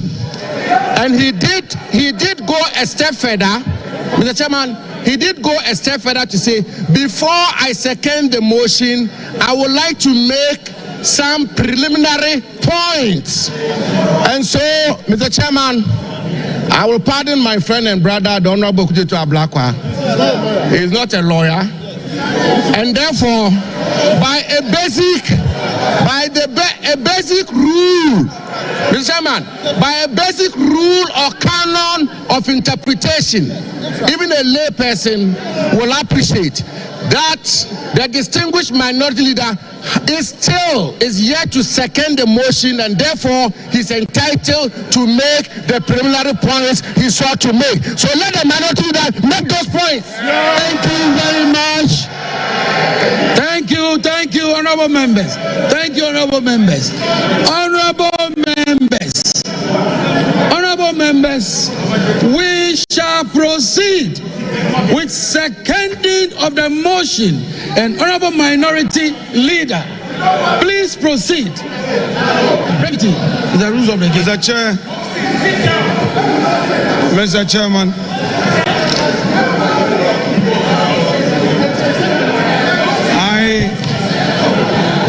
Roxy, sit down. Mr. Chairman, rise to second a motion is a voluntary act. If he's not interested in seconding the motion, he should sit down. I rise to second the motion. The motion is therefore seconded. Thank you very much.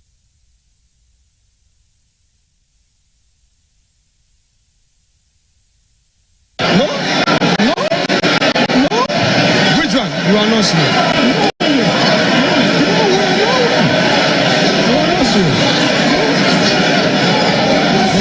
What has been said? You don't know what you're talking about.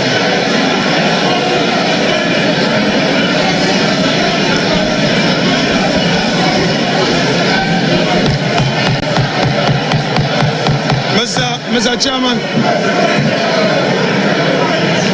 Honorable members, Minority Leader, just a minute. Would you kindly resume yourself, Minority Leader? Minority Leader, I'll give you the floor. All right. Honorable members. Honorable members. Honorable members. Honorable members. Honorable members. The Honorable Minority Leader was on the floor before the other Honorable member interjected. The rules of the House. Honorable members. Honorable Minority Leader. Honorable Minority Leader, please continue with the seconding of the motion. Please second the motion. Please second the motion. Mr. Chairman, our Constitution, Article 95, provides that there shall be a Speaker who shall be elected by members of Parliament from among persons who are members of Parliament or who are qualified to be elected as members of Parliament. Mr. Chairman, I have in my hand a statement issued by the office of His Excellency John Dramani Mahama, titled President-elect Mandate NDC Parliamentary Leadership to nominate Right Honorable ASK Bagbin as Speaker of 9th Parliament. It reads, the President-elect, His Excellency John Dramani Mahama, has in consultation with the National Executive and Parliamentary Leadership of National Democratic Congress, mandated the nomination Mr. Chairman of the Right Honorable Abansuman Kingsford Babi as Speaker of the 9th Parliament of the 4th Republic. Mr. Speaker, Mr. Chairman, this letter is signed by Mr. Felix Ofosu, Pachi Ofosu, as special aid. Chairman, the preliminary issue I'm raising is to the effect that the nomination Mr. Chairman, only requires the consent from of that the letter person to be nominated. Where from that letter? That letter, where is it from? Situation where it must not be tolerated. That the executive now directs that a member to nominate would make this arm of this government is the House of Records. an Where from that appendage letter? of the executive. Mr. Chairman, where from that letter? Is the objection that I have. Having made that point, where from that letter? I need, Mr. Chairman, to also draw your attention you see, Sammy, to the fact you that have been vindicated. in 2001, 7 January, when Right Honorable himself, as minority leader, was seconding the motion ably moved by J.H. Mensah for consideration of Alajete as the Speaker. These were his observations, and I read from column 4 of the Hansard of 7 January 2001. I quote, ASK Bagbin, NDC, Nadole North, as he then was. He says, Mr. Chairman, I rise to second the motion urging this House to accept the nomination of Mr. Peter Alajete as Speaker of the 3rd Parliament of the 4th Republic. He goes on to say, Mr. Chairman, in doing so, however, I would want to register the displeasure of the minority side on how this issue has been handled. Mr. Chairman, it is part of the rules of democracy for us to be heard. I am not opposed to the motion, but my concerns must register for Hansa. And the man that we are proposing for the high office of Speaker himself has set a precedent where in seconding Alajete, the chair allowed him to raise his concerns. Let us tolerate each other. I am here with his own records. Mr. Chair, my contention basically is that in view of the improper consultation from the majority side in this matter, and in view of the fact that, Mr. Speaker, the executive in a public statement is directing the honorable majority leader to nominate a person. I hold the view that honorable minority leader. No, I have to come in. There is no any executive. Minority leader. There is no any executive. Minority leader. Honorable minority. There is no any executive. Honorable minority. Which executive? Honorable minority leader. Weapon. There is no executive. Recognize honorable members' intents. But let me make a point. Honorable minority, I am the chair of these proceedings. Let me make my point. Honorable minority leader, there are extraneous matters which I believe should not be part of this process. You were to second the motion. The other information you were tendering, the other information you were providing is not an information which is before this House. It is not part of the process for consideration for nomination of the Speaker. So, in seconding the motion, these matters ought not to have been brought to the floor of the House. Let me make that point. In doing so, I recognize Honorable Muntaka. Please.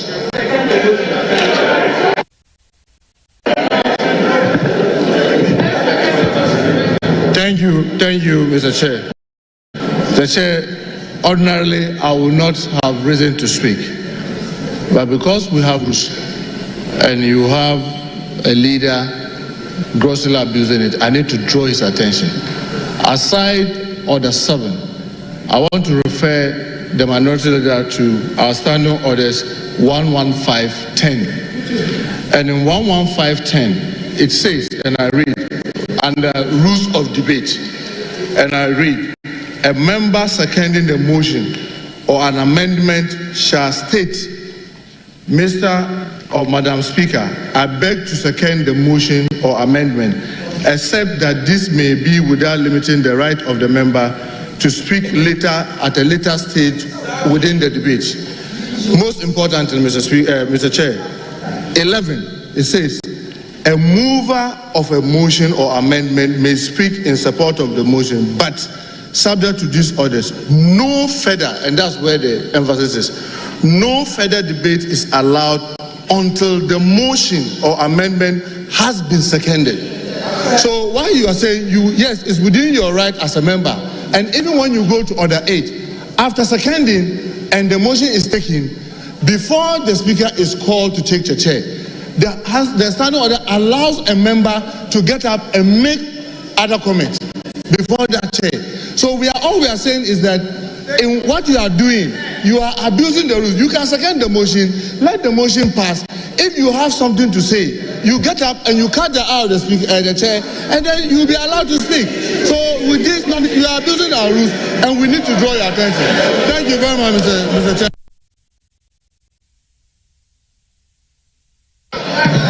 Honorable minority leader, I take it that you have seconded the motion.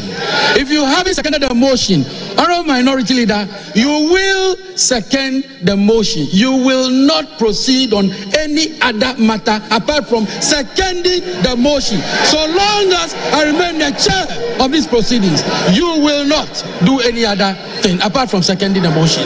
Thank you. Mr. Chairman, Mr. Chairman, Mr. Chairman, Mr. Chairman, Mr. Chairman, I have heard Honorable Muntaka. I disagree with him, but I'll reserve that for another day. Mr. Chairman, with the greatest respect to you, wait, Mr. Chairman, with the greatest respect to you, a preliminary matter is a preliminary matter. Having raised them, Mr. Speaker, Mr. Chairman, having raised them, I shall proceed, therefore, to second the motion moved by my legislative colleague.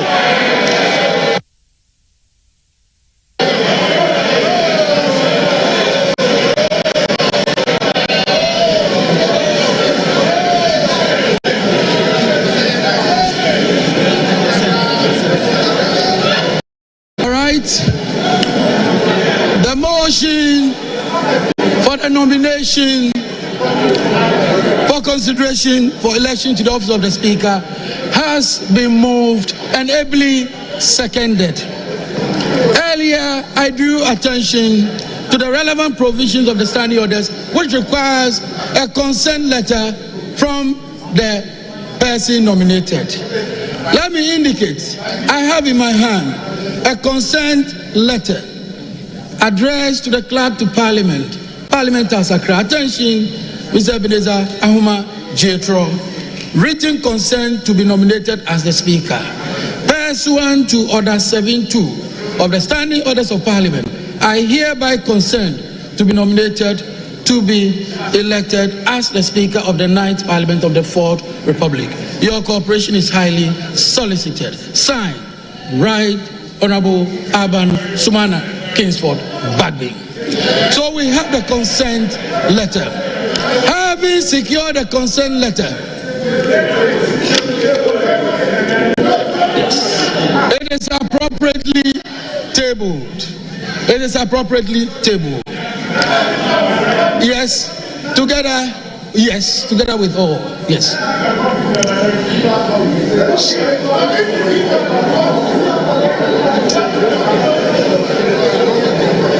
All right. Thank you very much, honorable members. At this time, I want to find out, is there any other nomination? No. All right.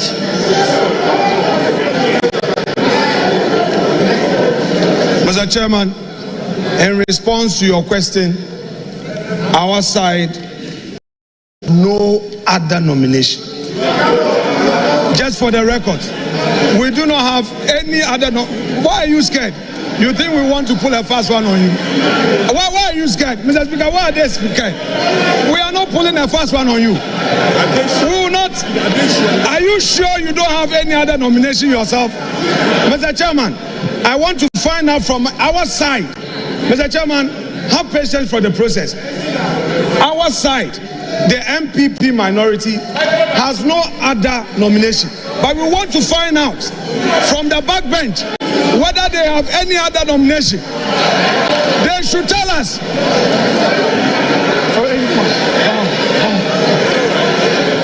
Whether they are only relying on the president-elect's nomination or they have another one. They should let us know.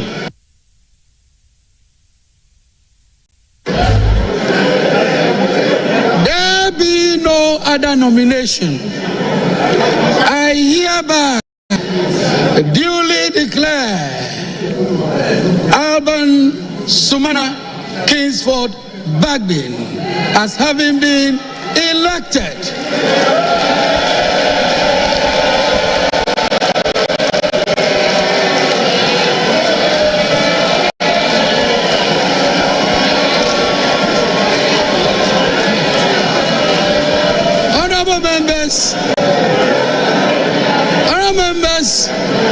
we will continue with proceedings. May you humbly resume your seats.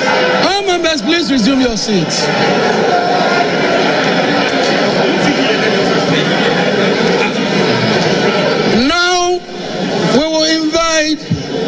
sponsors to conduct Alban Sumana Kingsford Bagbin to the chamber.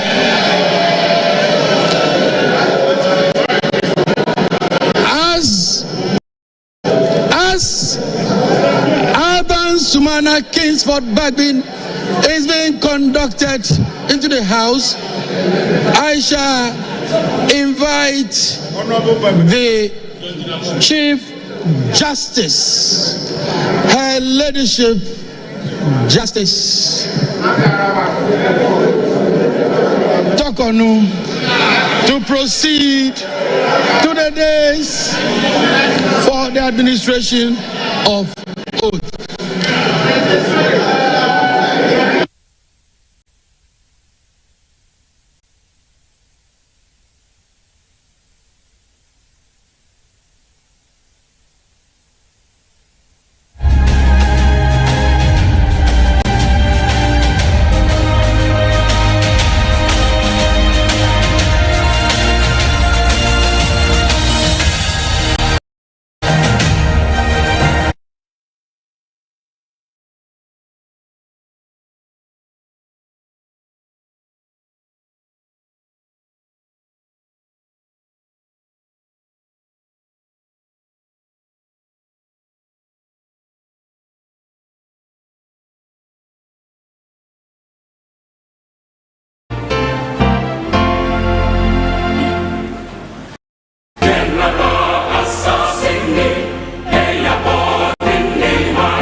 Tata nyeviwe, nana nyeviwe, name name, tame tame, mawe nabe mawe tame mene keme bleo, amene me chose se bleo, agle nyonyo betetia mawe nabe mawe tame. Amere me chose se bleo, asinyonyo bechacha mawe nabe mawe tame. Amere me chose se bleu, enuku nyobe hahachi mawe nabe mawe tame. Amere me chose se bleu, enuku nyobe hahachi mawe nabe mawe tame. Amere me chose se bleu. Tata nyaviwe, nana nyaviwe, name name, tame tame. Mawe name mawe tame mede me kavleo, amede me chohu seseo, asinyonyo be chacha mawe name mawe tame, amede me chohu seseo, asinyonyo be chacha mawe name mawe tame, amede me chohu seseo, ehuchunyo be kokochi mawe name mawe tame. Amada me chose sa vleo, ehuchonyo be kokochi mawe name mawe tame. Amada me chose sa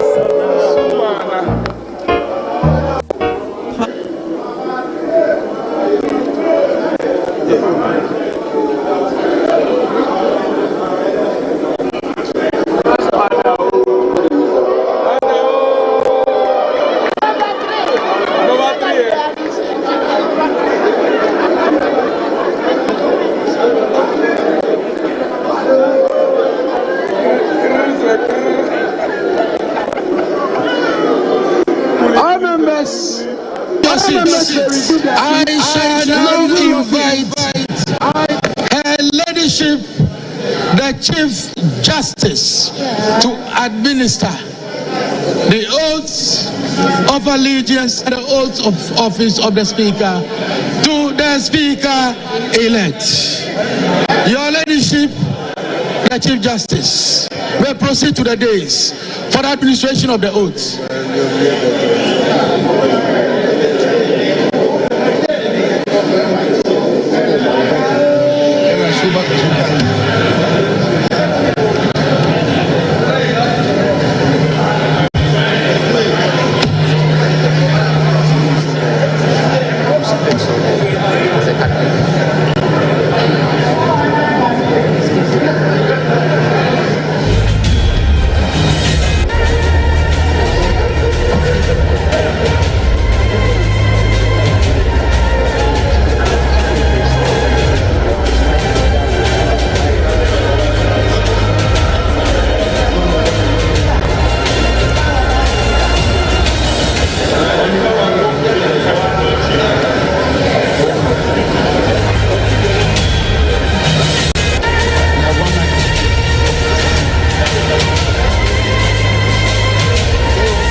We will start with the oath of allegiance. Who can you say after me? I, Alban Sumana Kingsford Bagui, do in the name of the Almighty God swear. Do in the name of the Almighty God swear. That I will bear true faith and allegiance. That I will bear true faith and allegiance. To the Republic of Ghana. To the Republic of Ghana. As by law established. As by law established. That I will uphold the sovereignty. That I will uphold the sovereignty. And integrity of Ghana. And integrity of Ghana. And that I will preserve. and that I will preserve, protect, and defend the Constitution of the Republic of Ghana. So help me God. So help me God.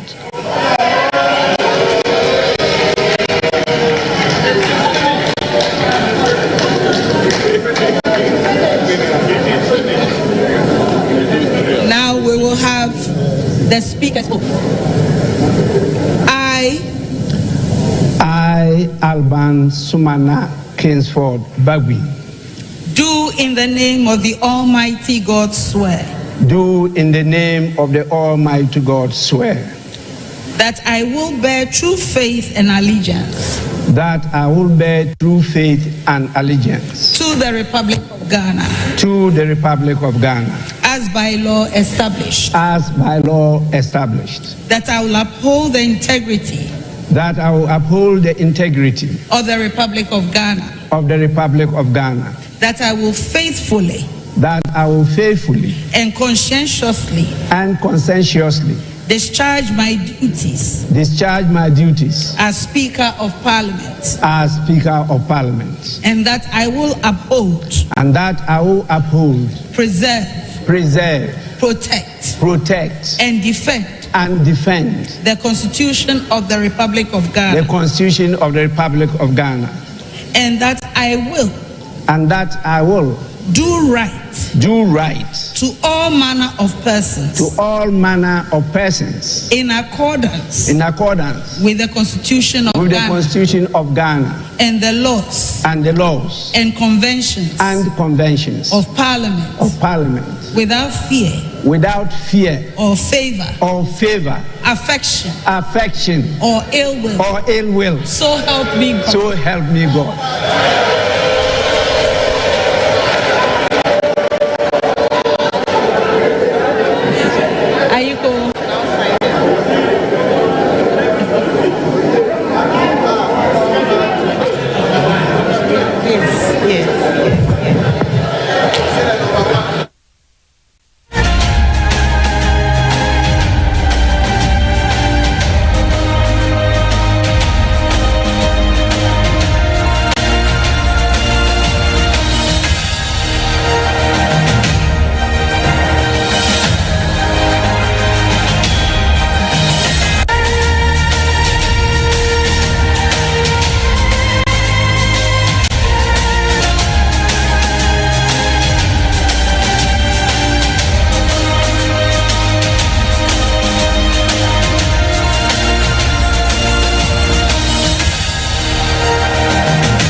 Congratulations, Mr. Speaker. God bless you.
Honorable members, order.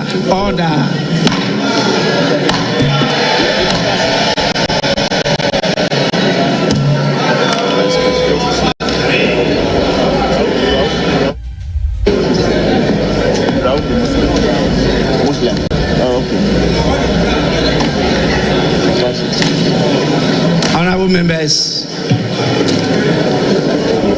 it is now time for us to move to item 5 on the order paper.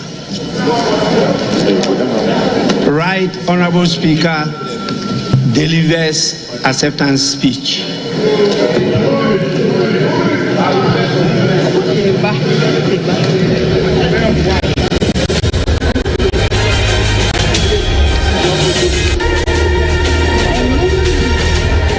Honorable members, I proceed to deliver my acceptance speech.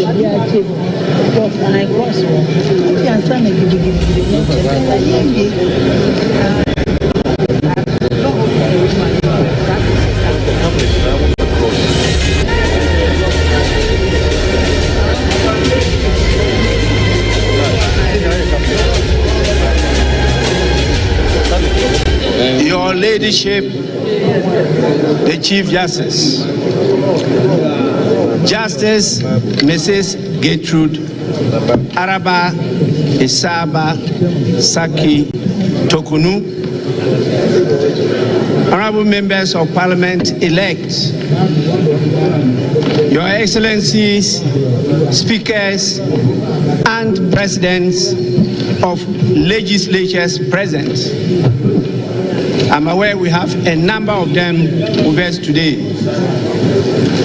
Your Excellencies, members of the diplomatic corps present, spiritual and traditional leaders of the country, chairmen and executives of political parties present, distinguished invited guests, ladies and gentlemen. It is with great humility that I accept the high and privileged office of the Speaker of the 9th Parliament of the 4th Republic of Ghana, having had the same honor to be Speaker of the 8th Parliament. I am grateful to the Almighty God for His grace and mercies for me to achieve this rare feat. To Him be all the praise and honor. Honorable members of Parliament elect, I am very grateful for the privilege and confidence you have reposed in me to be Speaker and to head this honorable House once more. I also express my gratitude to the President-elect, His Excellency John Dramani Mahama, the trust and confidence in me and my leadership of the House, and for recommending my candidature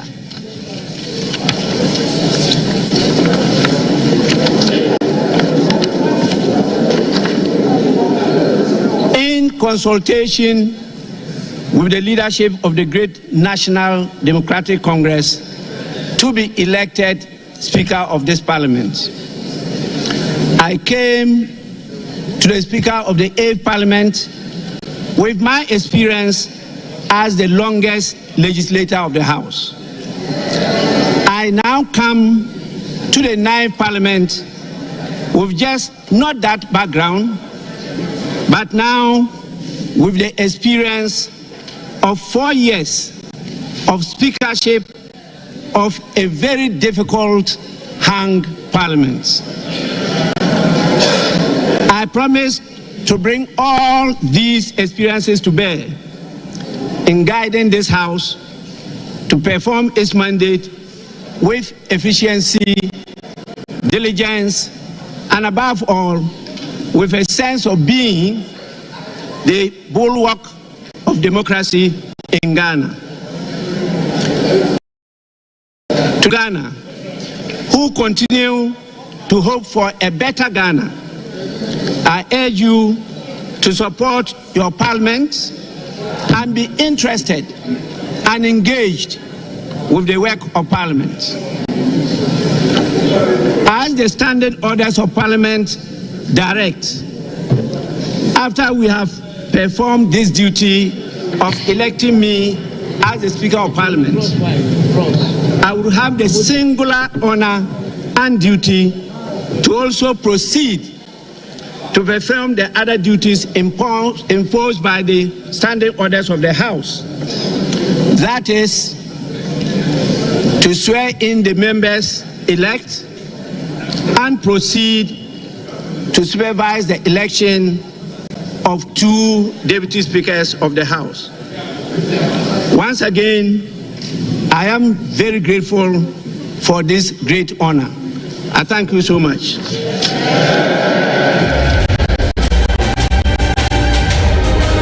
Honorable members, we now proceed to item 6 on the order paper. Taking of oaths.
Members must be present to be sworn in.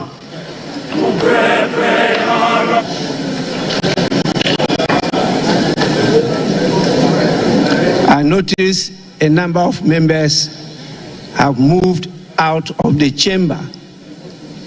And if you are not sworn in, you remain member-elect.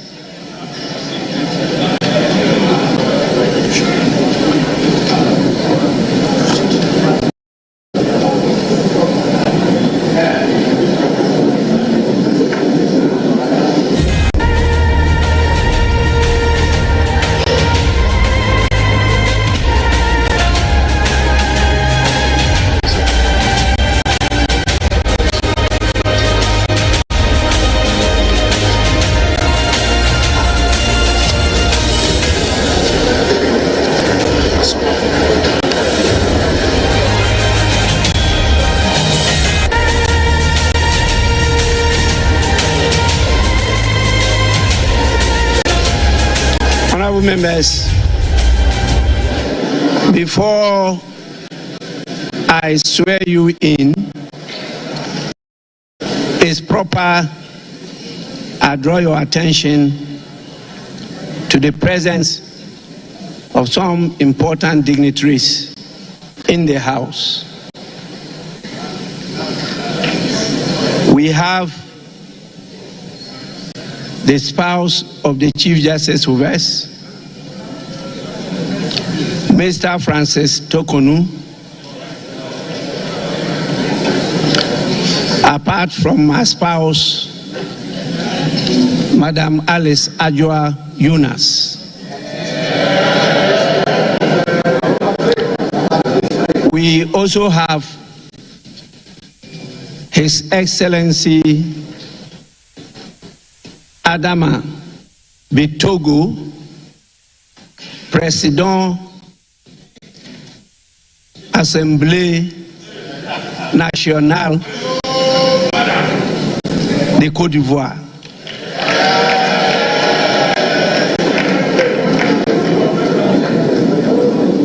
As you know, he's a very dear friend and brother of mine. You are most welcome. We also have the Right Honorable Nabekun, Speaker of the Liberian House of Representatives.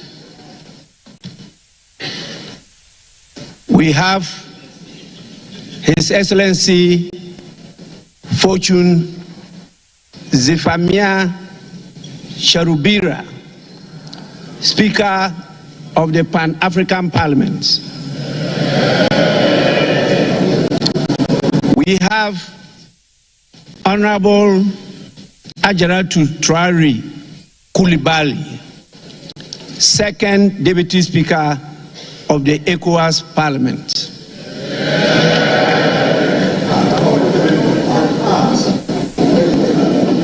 We have the Chairman of the National Democratic Congress, Honorable Johnson Asiedu Nketia.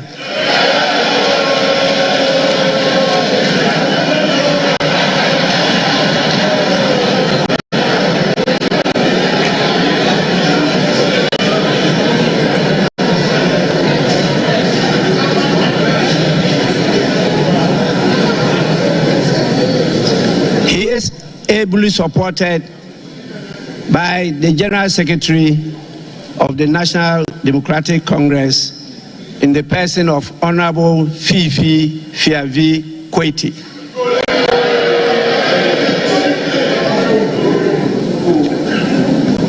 We have the Chairman of the Foreign Affairs Committee, Information, Broadcasting, Cultural Affairs, and Tourism Committee, and also the Vice Chairman of the Maritime Committee in the person of Senate Abraham Darius Dillon.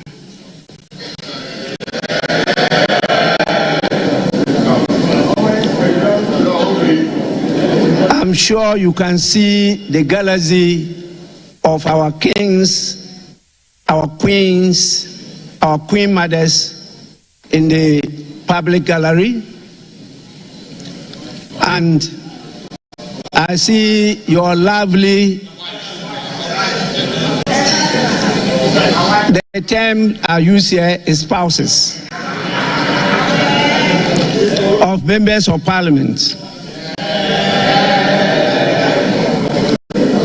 And those who actually lead us spiritually. We have a lot of religious leaders with us.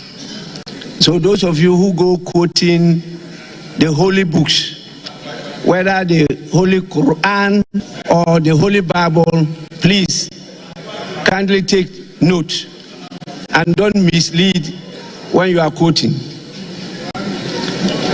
We have a number of the members of the diplomatic corps with us. On your behalf, I warmly welcome all of you. Now I can see that all members are present. Honorable members elect actually, in accordance with 100 of the 1992 Constitution and Order 13.1 of the Standing Orders of Parliament, I shall proceed to administer the oaths to you, members elect, and you may swear on the Bible, the crucifix, or the Holy Quran. Alternatively, a member elect may make and subscribe to a solemn affirmation.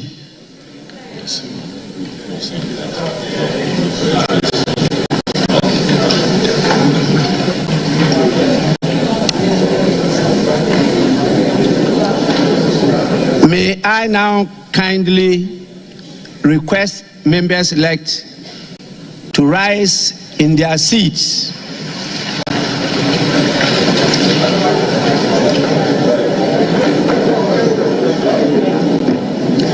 I intend to commence with the oath of allegiance.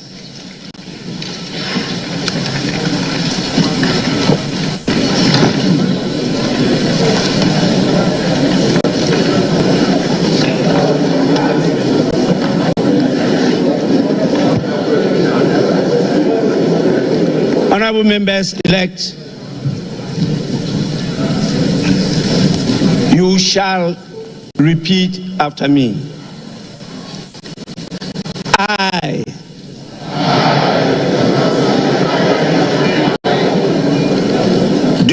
in the name of the Almighty God, swear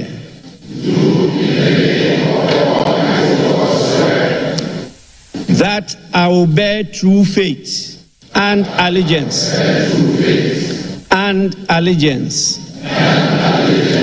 to the Republic of Ghana as by law established, that I will uphold the sovereignty and integrity of Ghana, and that I will preserve, protect, and defend the Constitution of the Republic of Ghana. So help me God.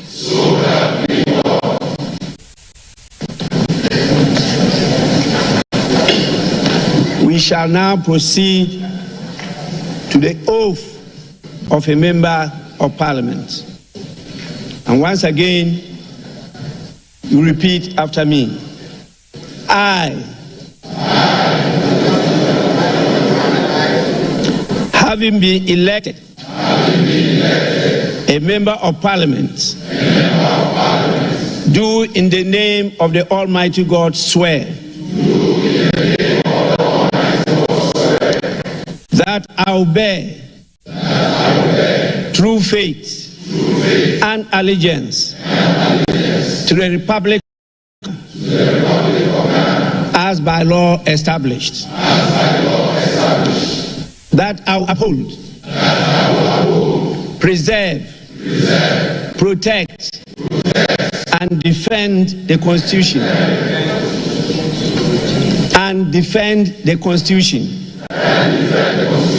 of the Republic of Ghana, and that I will faithfully and conscientiously discharge the duties of a member of Parliament. So help me God. Honorable members, you may now resume your seats.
Honorable members, you may now resume your seats. Please resume your seats.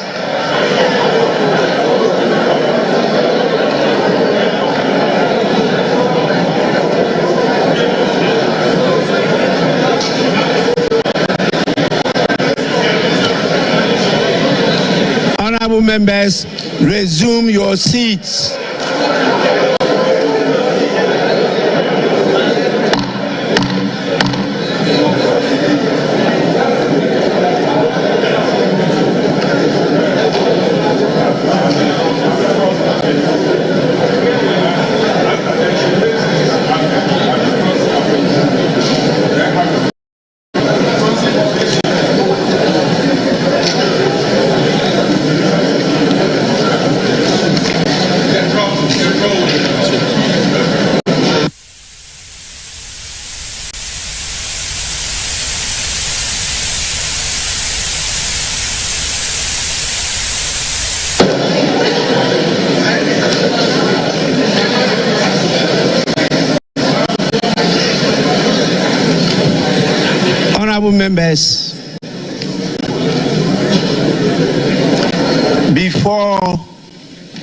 I congratulate all of you on the assumption of office as members of parliament. It is important I remind you of the crucial role of political leadership in development.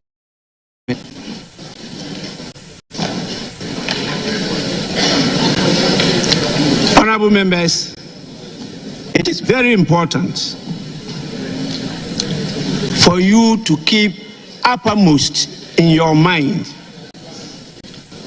the crucial role of political leadership in the process of national development.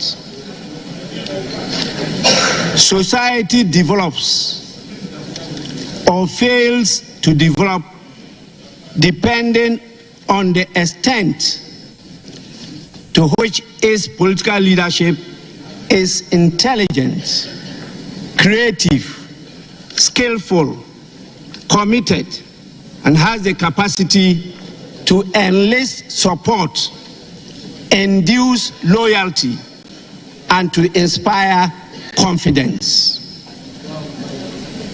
Today, we are now the political leaders of Ghana.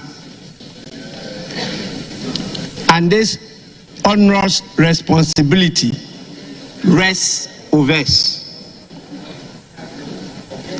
I know together we can do it. We have no alternative than to coalesce together to develop Ghana. With this, I thank you for your patience and attention. I will, on behalf of your constituents, the good people of Ghana, and our beloved Mother Ghana, congratulate you all for this achievement. I'm aware of what you went through before you got elected to this house. And I trust that you will not abuse the trust and confidence of the people. With this, honorable members, you are all to sign the oaths and submit the signed copies to the marshal.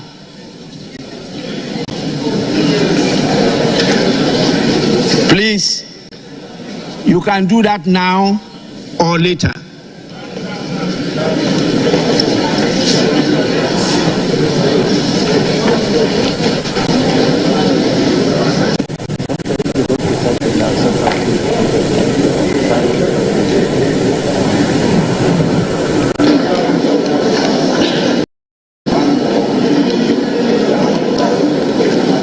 Honorable members,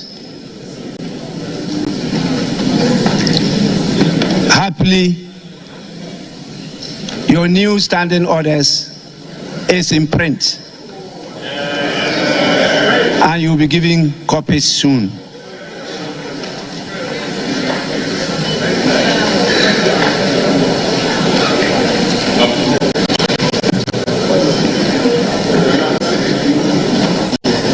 May I now have the guidance of the leadership of the House, whether there's any more item for us to take, or we should call it a ninth.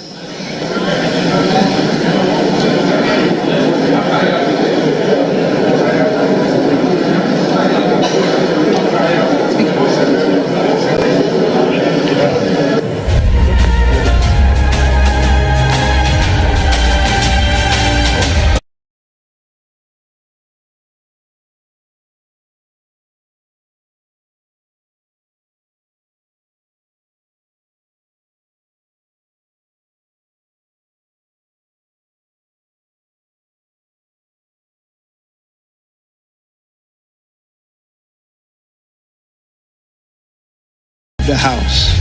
Thank you, Mr. Speaker. Mr. Speaker, may we please proceed to item 7.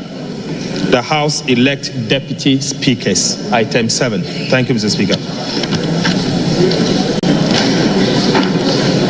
Honorable members, is that the sense of the House?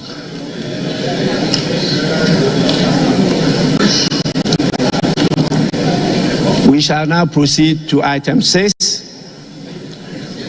to elect the 2 deputy speakers of the House. Any nominations?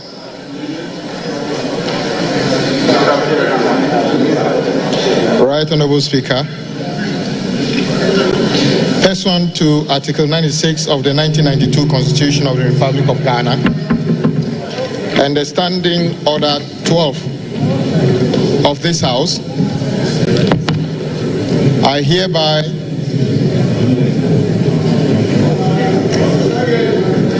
hereby nominate Honorable Bernard Ahiafor for consideration by this August House as the first Deputy Speaker of this Parliament. Mr. Speaker, Honorable Ahiafor is a distinguished lawyer with 23 years of experience at the bar. He is currently an NDC Member of Parliament for Akachi South constituency. In the 8th Parliament, Mr. Speaker, he was a respected member, ranking member for Constitutional, Legal and Parliamentary Affairs Committee.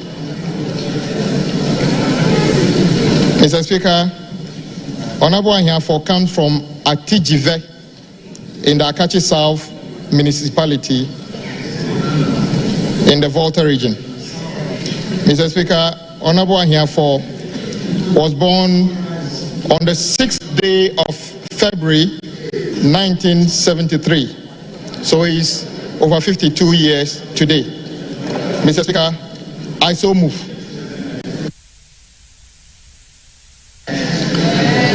Honorable members, any seconder? Right, Honorable Speaker, I rise to second the motion ably moved by Honorable Member of Adaku, Honorable Kwame Abuja. I so move.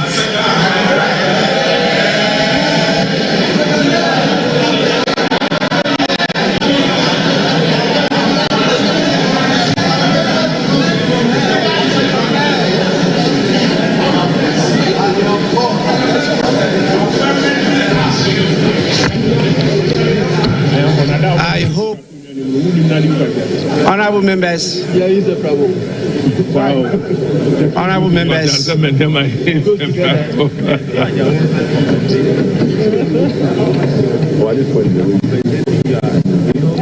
honorable members, I hope this time around there will be no theatrics, and so I'll proceed.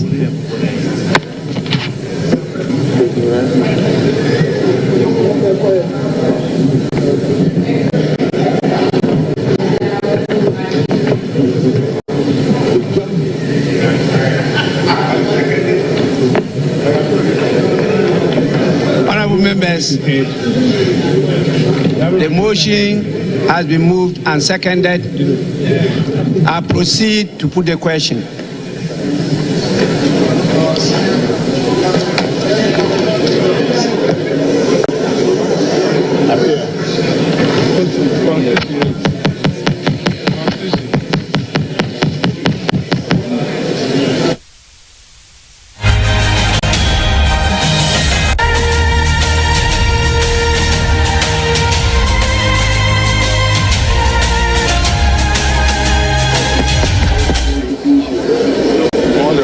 Honorable members, can you hear me? Honorable members, there being no other nomination, I proceed to declare Honorable Bernard Ahiafo, Member of Parliament for Akachi South constituency, duly elected as the first Deputy Speaker of the 9th Parliament of the 4th Republic of Ghana.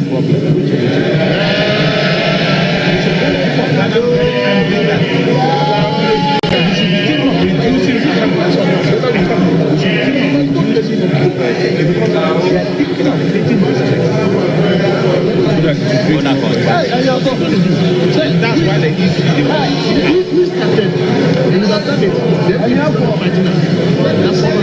the same way. We should find them. I am for none of the we are something can put no chance and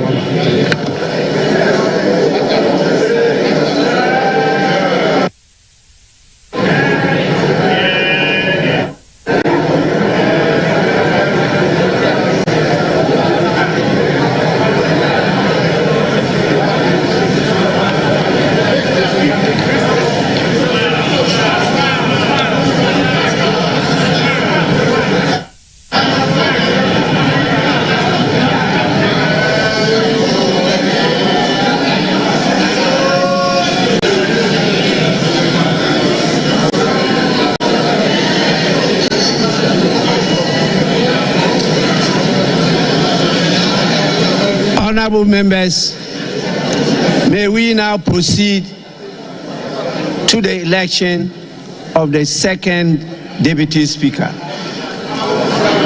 Any nomination? Yes. Speaker, I rise with respect to nominate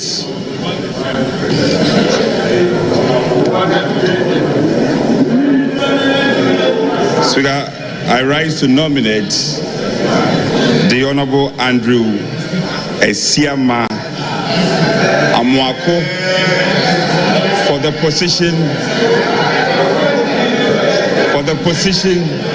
of the second Deputy Speaker. Speaker, the Honorable Amoako Esiama is a respected surveyor, a lawyer, an educationist, and to top it up, a politician.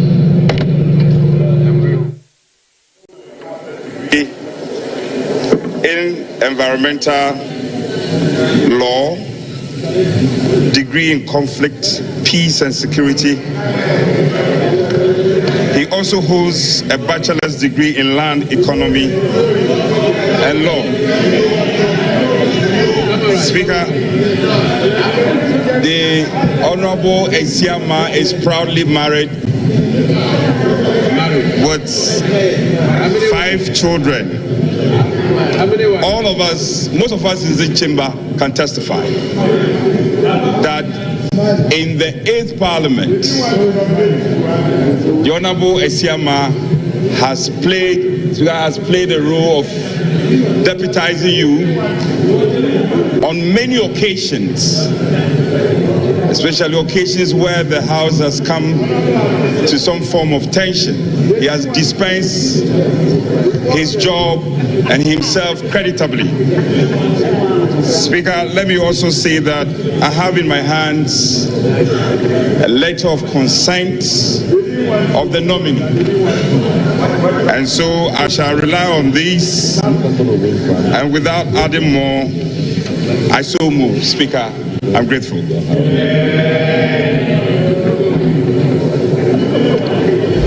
Honorable members, any seconder? Speaker, having regard to Article 96(1)(b) of the 1992 Constitution, noting the election of the first Deputy Speaker from the NDC party, I beg to second the motion. Thank you.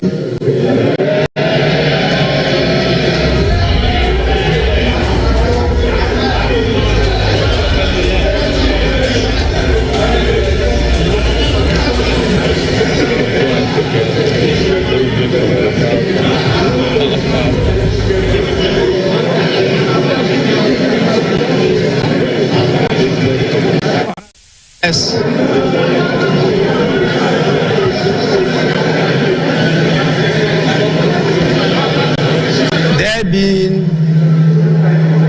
no other nomination, I proceed to declare Honorable Asiema Andrew Amoako, Member of Parliament for Formina constituency, duly elected as the second Deputy Speaker of the 9th Parliament of the 4th Republic of Ghana.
To bring our image.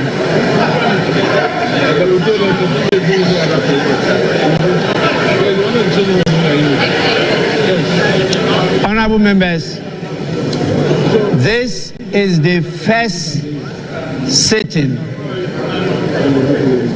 of the first meeting of the 9th Parliament of the 4th Republic of Ghana. So I understand. But let it be known that it's unparliamentary to clap in plenary sessions of this House. You don't clap. You say, yeah, yeah. You have to control your emotions.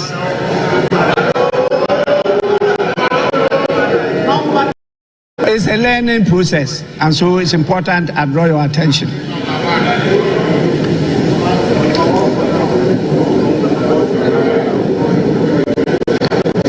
Let me now happily bring to your attention that the people who made me possible to get to this have come in their numbers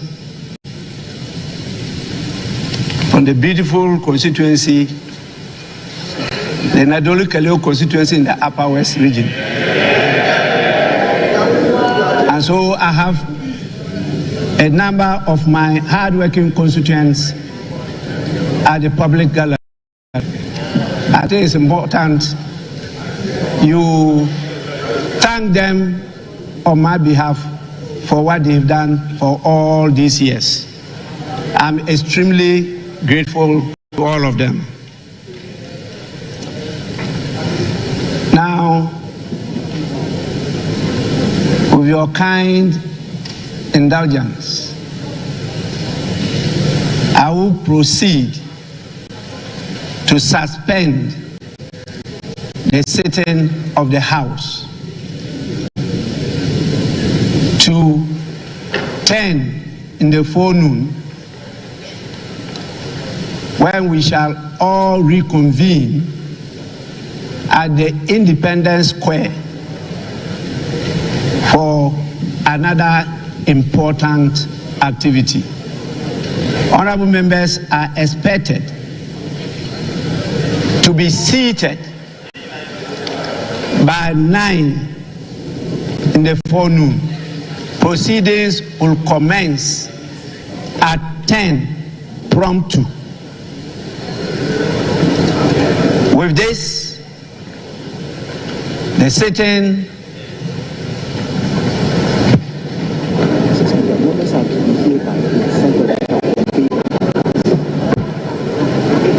honorable members, I've been given further information that in view of the numbers expected at the Independence Square, you are all urged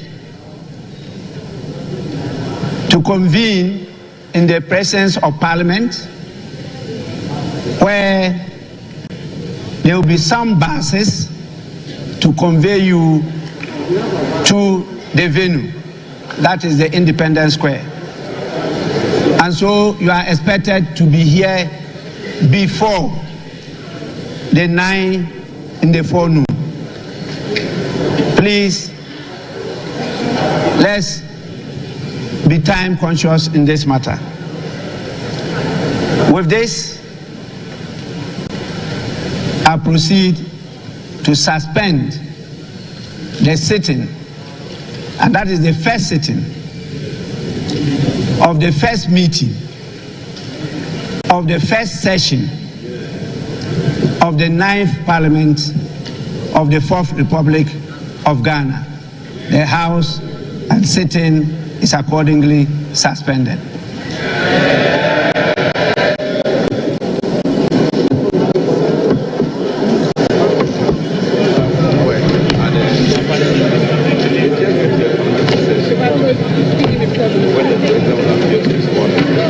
Are we to take the Torah and the Bible? That's what they say. Take everything.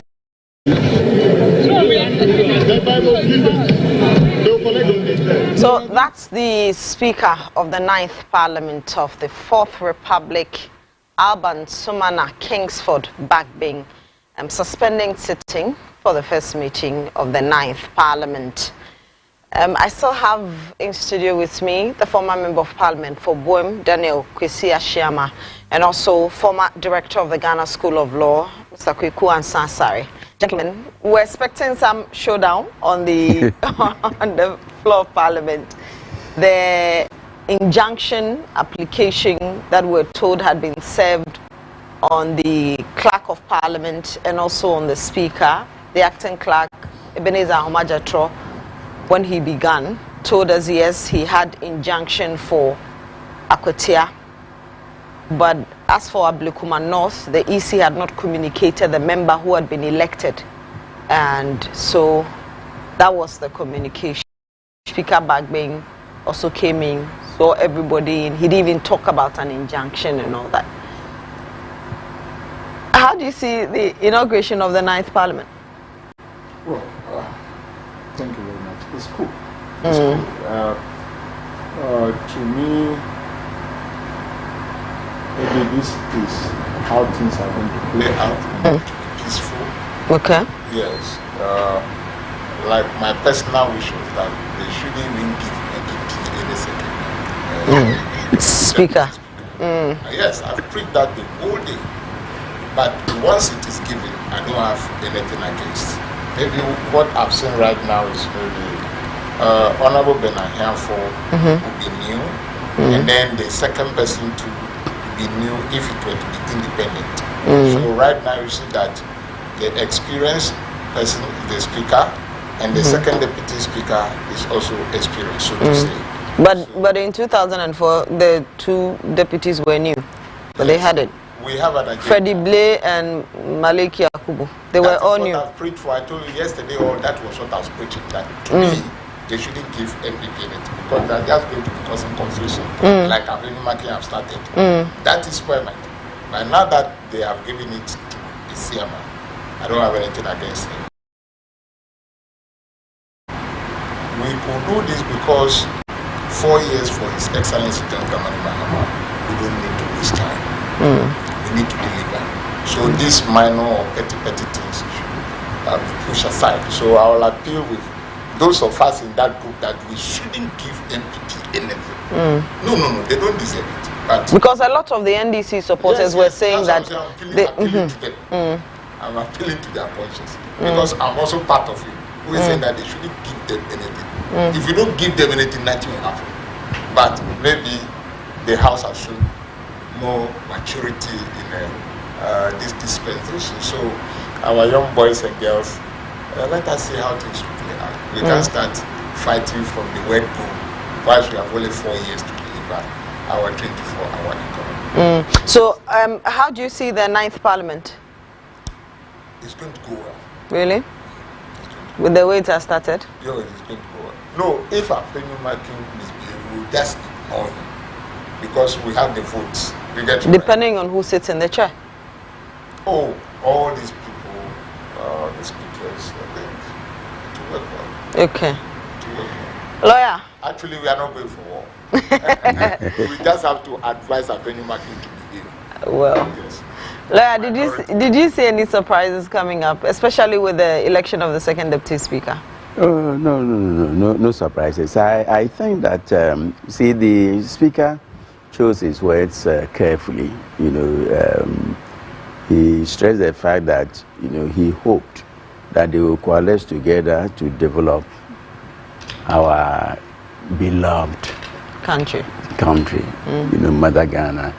And if you consider the way the elections were conducted, you see consensus building in it. Like Honorable, you said he didn't expect the MPP to be giving it, but I kept telling him in a private, discussion that in order to move the country forward, the MPP must at least be giving the second deputy, speakership. To do what exactly? Well, it's part of governance. It's part of parliamentary governance, give and take. It's not going to be, yes, NDC, because the NDC will need, the right arm, of MPP, and likewise MPP will also need, the left arm of the NDC. And it's, what I understood the speaker to be suggesting. And then, but let me say this. I think the conduct of the minority leader, Honorable Afenyo Makin, is unparliamentary. Which one? And if the standing orders speak to the fact that there shall be no preliminary remarks or debates or commentary. Yeah, I mean, there shall means it shouldn't, be done. So whether it is preliminary observations or not, they should not be made. The standing rules suggest that you can make them after the secondment has been carried. And if it has not been carried, you cannot. And when his colleagues were to drop, the approach that he had adopted, he refused. I don't think it is, parliamentary. The clerk should have drawn his attention because the clerk is. The clerk did 3 times in a very subtle manner, and you can even see that the speaker, just didn't, deal with that issue at all. He didn't raise it. Not that he couldn't have raised it, but because the clerk already, intimated that if you were not eligible to take part or participate in the proceedings and you did, you shall suffer the consequences. He made it quite clear, and therefore the wisdom of the speaker, it was a no-go area. He did not mention it, and I think it was good he didn't. And this is where I also stand. You see that Afenyo Makin went back to refer us to what Speaker Bagby said in 2005. Do you get me right? Yeah. That is why what they did to NDC in 2000, I want it repeated.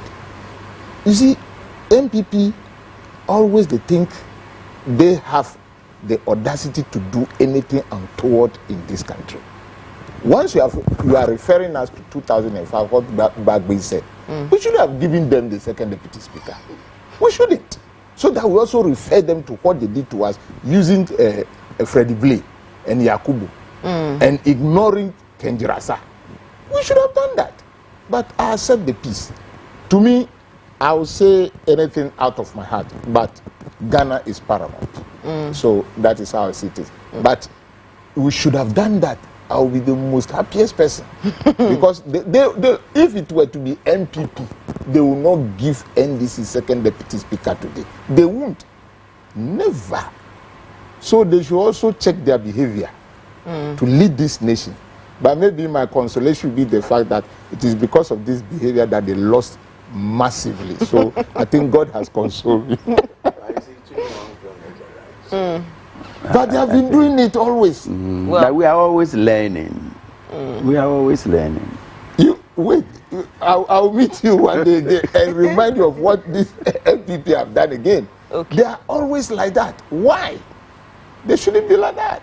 Well, lawyer. But the ceremony has been, very impressive. Very, very impressive. Okay. Very peaceful. I'm just appealing to our base. Don't get annoyed, okay? Maybe you should see what they are saying on social media. Yeah, when you go up here, you know. I've started seeing you on our platform before.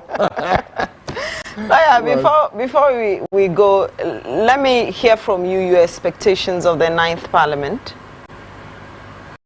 I think that they are going to consolidate the gains, the modest gains that the 8th Parliament managed to chalk.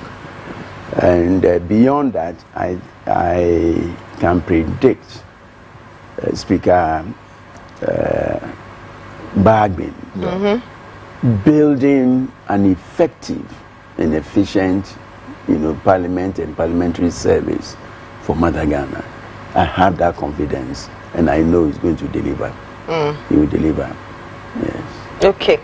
Lawyer, very grateful that you joined us. Lawyer Kweku Ansah is former director, Ghana School of Law. He's also a private legal practitioner and the former member of parliament for Buim, Daniel Kwesi Ashiama.